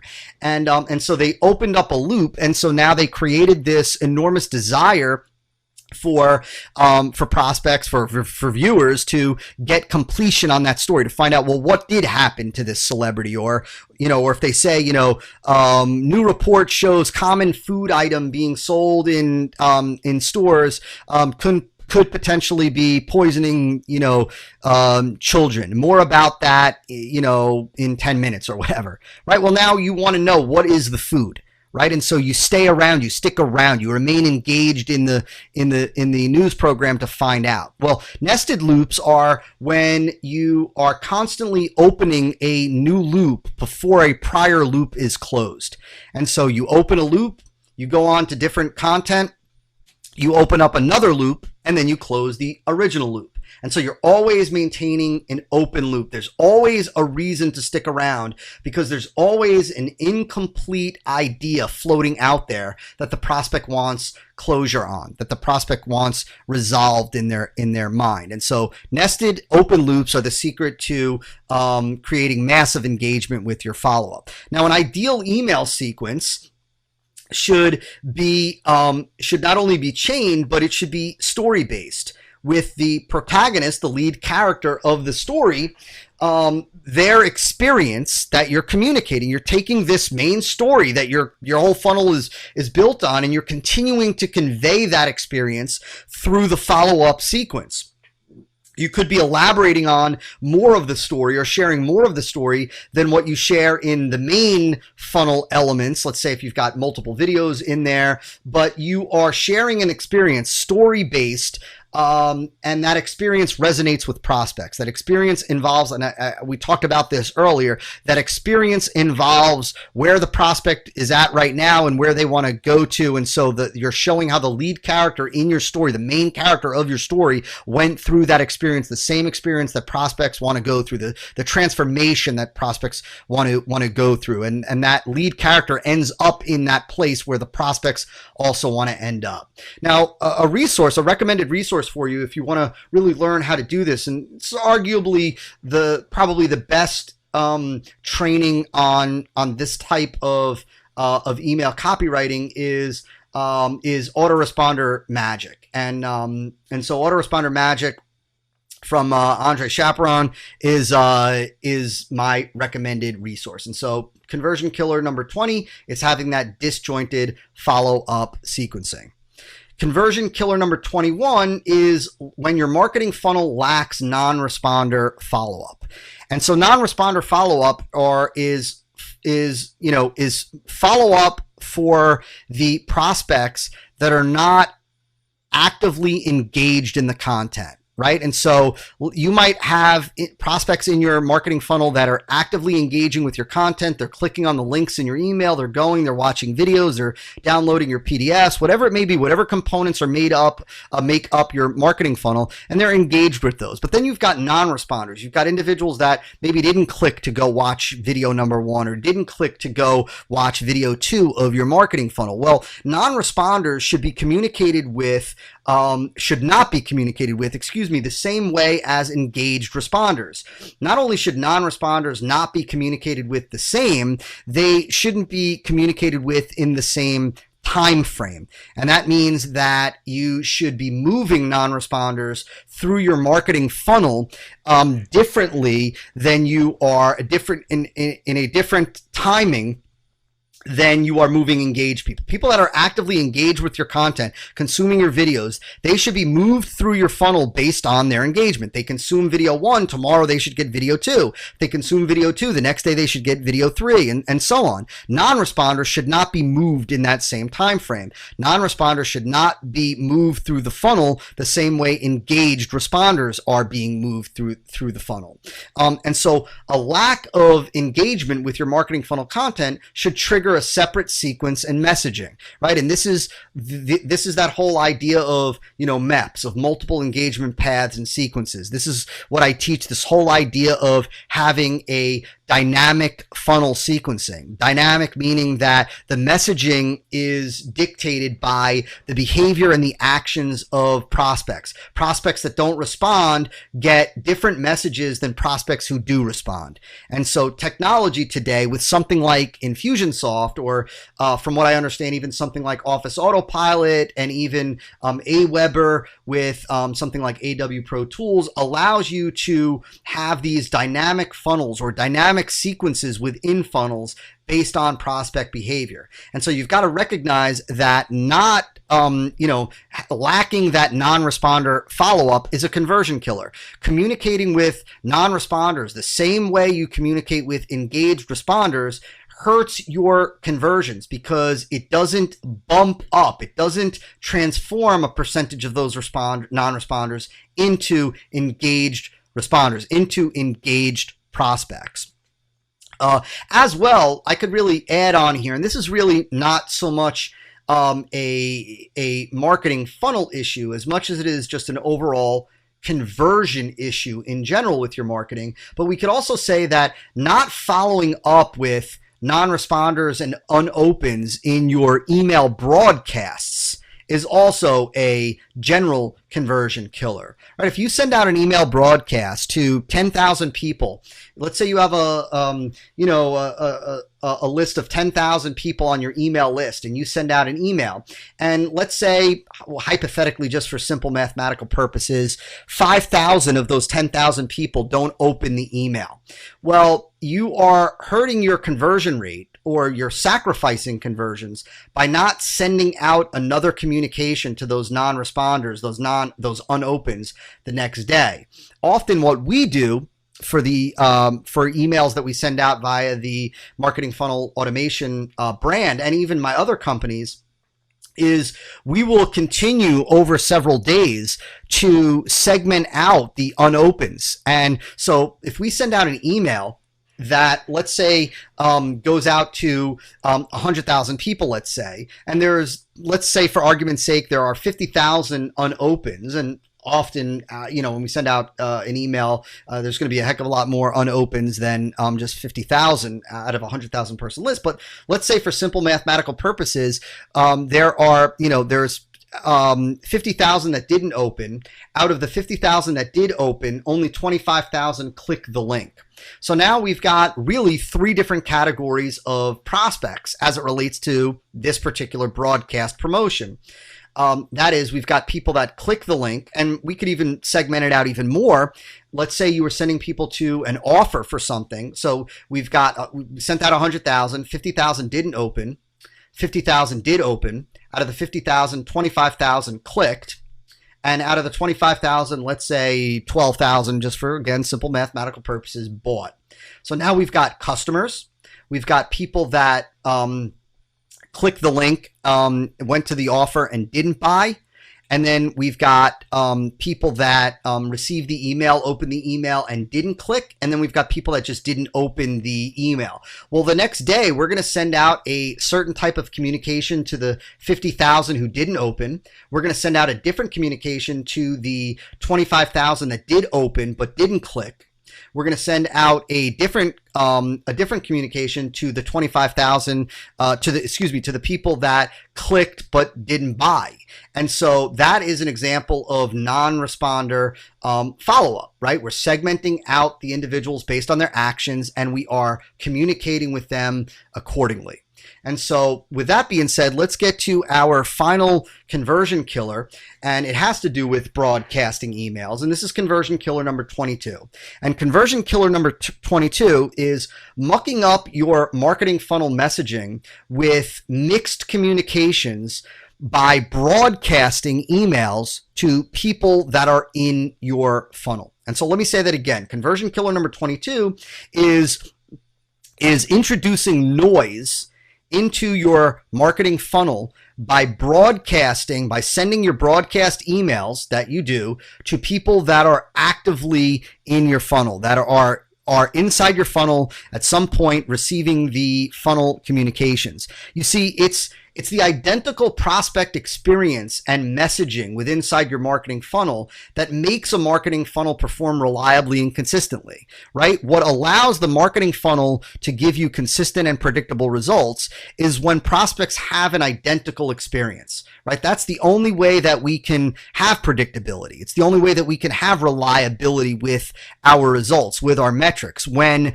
the experience, the messaging that prospects are going through is identical, right? That's how you know that, well, if we put 1,000 people through this funnel and these are the results that we got and these are the number of sales that we generated and this is what a lead is worth and this is what a customer is worth, the only way that that's going to remain consistent, that you're going to be able, that data is reliable, is if the next 1,000 people, the next 1,000 prospects experience the same thing and are exposed to the same messaging. You see, varied content and varied message exposure adds inconsistent variables. It introduces noise into the funnel. So if 1,000 people that went through your marketing funnel received, only your marketing funnel message. And then another 1,000 people go through, and those people are exposed to some crazy affiliate promotion that you are doing. There's no way that you can know what the results are going to be from those 1,000 people, because you've just introduced additional variables. You've just introduced noise. And so the prospects that are in your marketing funnel should be segmented out of your main house list, meaning that the prospects in your marketing funnel should not receive any other promotions outside of the marketing funnel communications. Once a prospect is in your marketing funnel and they are active in your marketing funnel, the only messaging that they should receive is the marketing funnel messaging, the preset marketing funnel messaging. The only time that they receive a house list promotion is after they've completed the marketing funnel. Once they've either bought or once they've completed the marketing funnel and haven't bought, and only then do they get put back on your house list. So when a prospect is inside the funnel, when a prospect is actively receiving your funnel communications, they should not be receiving any other communications. You should never send a broadcast email or a one-off email or a one-off promotion or any kind of update about your blog post or anything like that while they are in the funnel. Let the funnel do what it does. Let the funnel present an identical prospect experience and messaging so that the results that you get can be relied upon, will be consistent, right? So that you could bank on those. That's the only way that you're able to scale a marketing funnel, is when you know that the results are reliable and consistent. And the only way that those results will be reliable and consistent is when there's an identical experience and messaging for every prospect. And so what we do is we will always, when a prospect is in a funnel, they automatically get tagged as being active in a funnel. And so any prospect that has a tag, so to speak, that we use in Infusionsoft, does not receive any of the funnel communications. At the end of the funnel, that active tag is removed. They are tagged with a completed tag, and they are then allowed to get those house list communications again. And so there you have it. Conversion killer number 22, our final conversion killer, is mucking up your funnel with mixed messages, introducing variables into your marketing funnel by broadcasting to active prospects within your funnel. And so there you have it, 22 sales conversion killers. Now I want to end by sharing kind of a quote, a philosophy that I drill into clients, marketing funnel automation partnership coaching clients, really from day one. And this is something that carries through to everything that we do. Everything that MFA clients do as it relates to their marketing funnel, as it relates to their marketing. And I highly recommend that this become a philosophy that you live by. And that is this: never underestimate the task at hand when it comes to marketing online. Never underestimate the task at hand when it comes to getting a prospect to whip out their wallet, take out their credit card, enter those digits into an order form, and invest in your product. And so when you do underestimate the task at hand, or when I see marketers underestimate the task at hand, they throw together a lead page. They throw together a headline for the lead page, a squeeze page. They throw together a lead magnet. They throw together, they shortcut or take shortcuts or cut corners on certain things. Recognize that the reality is that putting together a million or multi-million-dollar marketing funnel, or a marketing funnel that's worth $1 million or more to your business on an annual basis, it requires work. It requires effort. It requires thought. It requires creativity. That's the nature of the beast. But when done right, I promise you that it will pay you dividends beyond anything that you have ever imagined. I could tell you story after story from clients, which I'm not going to, but I can tell you story after story of clients that get to a point where they are able to just scale up traffic. And the more they scale up traffic, the more sales that they make, the bigger their business gets, the bigger their profit margin gets, the more money that they take home. Life changes radically. But each and every one of my clients, of course, together with me, has paid their dues, has put in the time, has done the work, has done the thinking, has not cut the corners, and because of that, they're reaping the rewards. And so can you if you take the philosophy of never underestimating the task at hand when it comes to marketing online. And so with that being said, I'm Todd Brown, and it's been my pleasure to present to you Marketing Funnel Conversion Killers. I'll talk to you soon.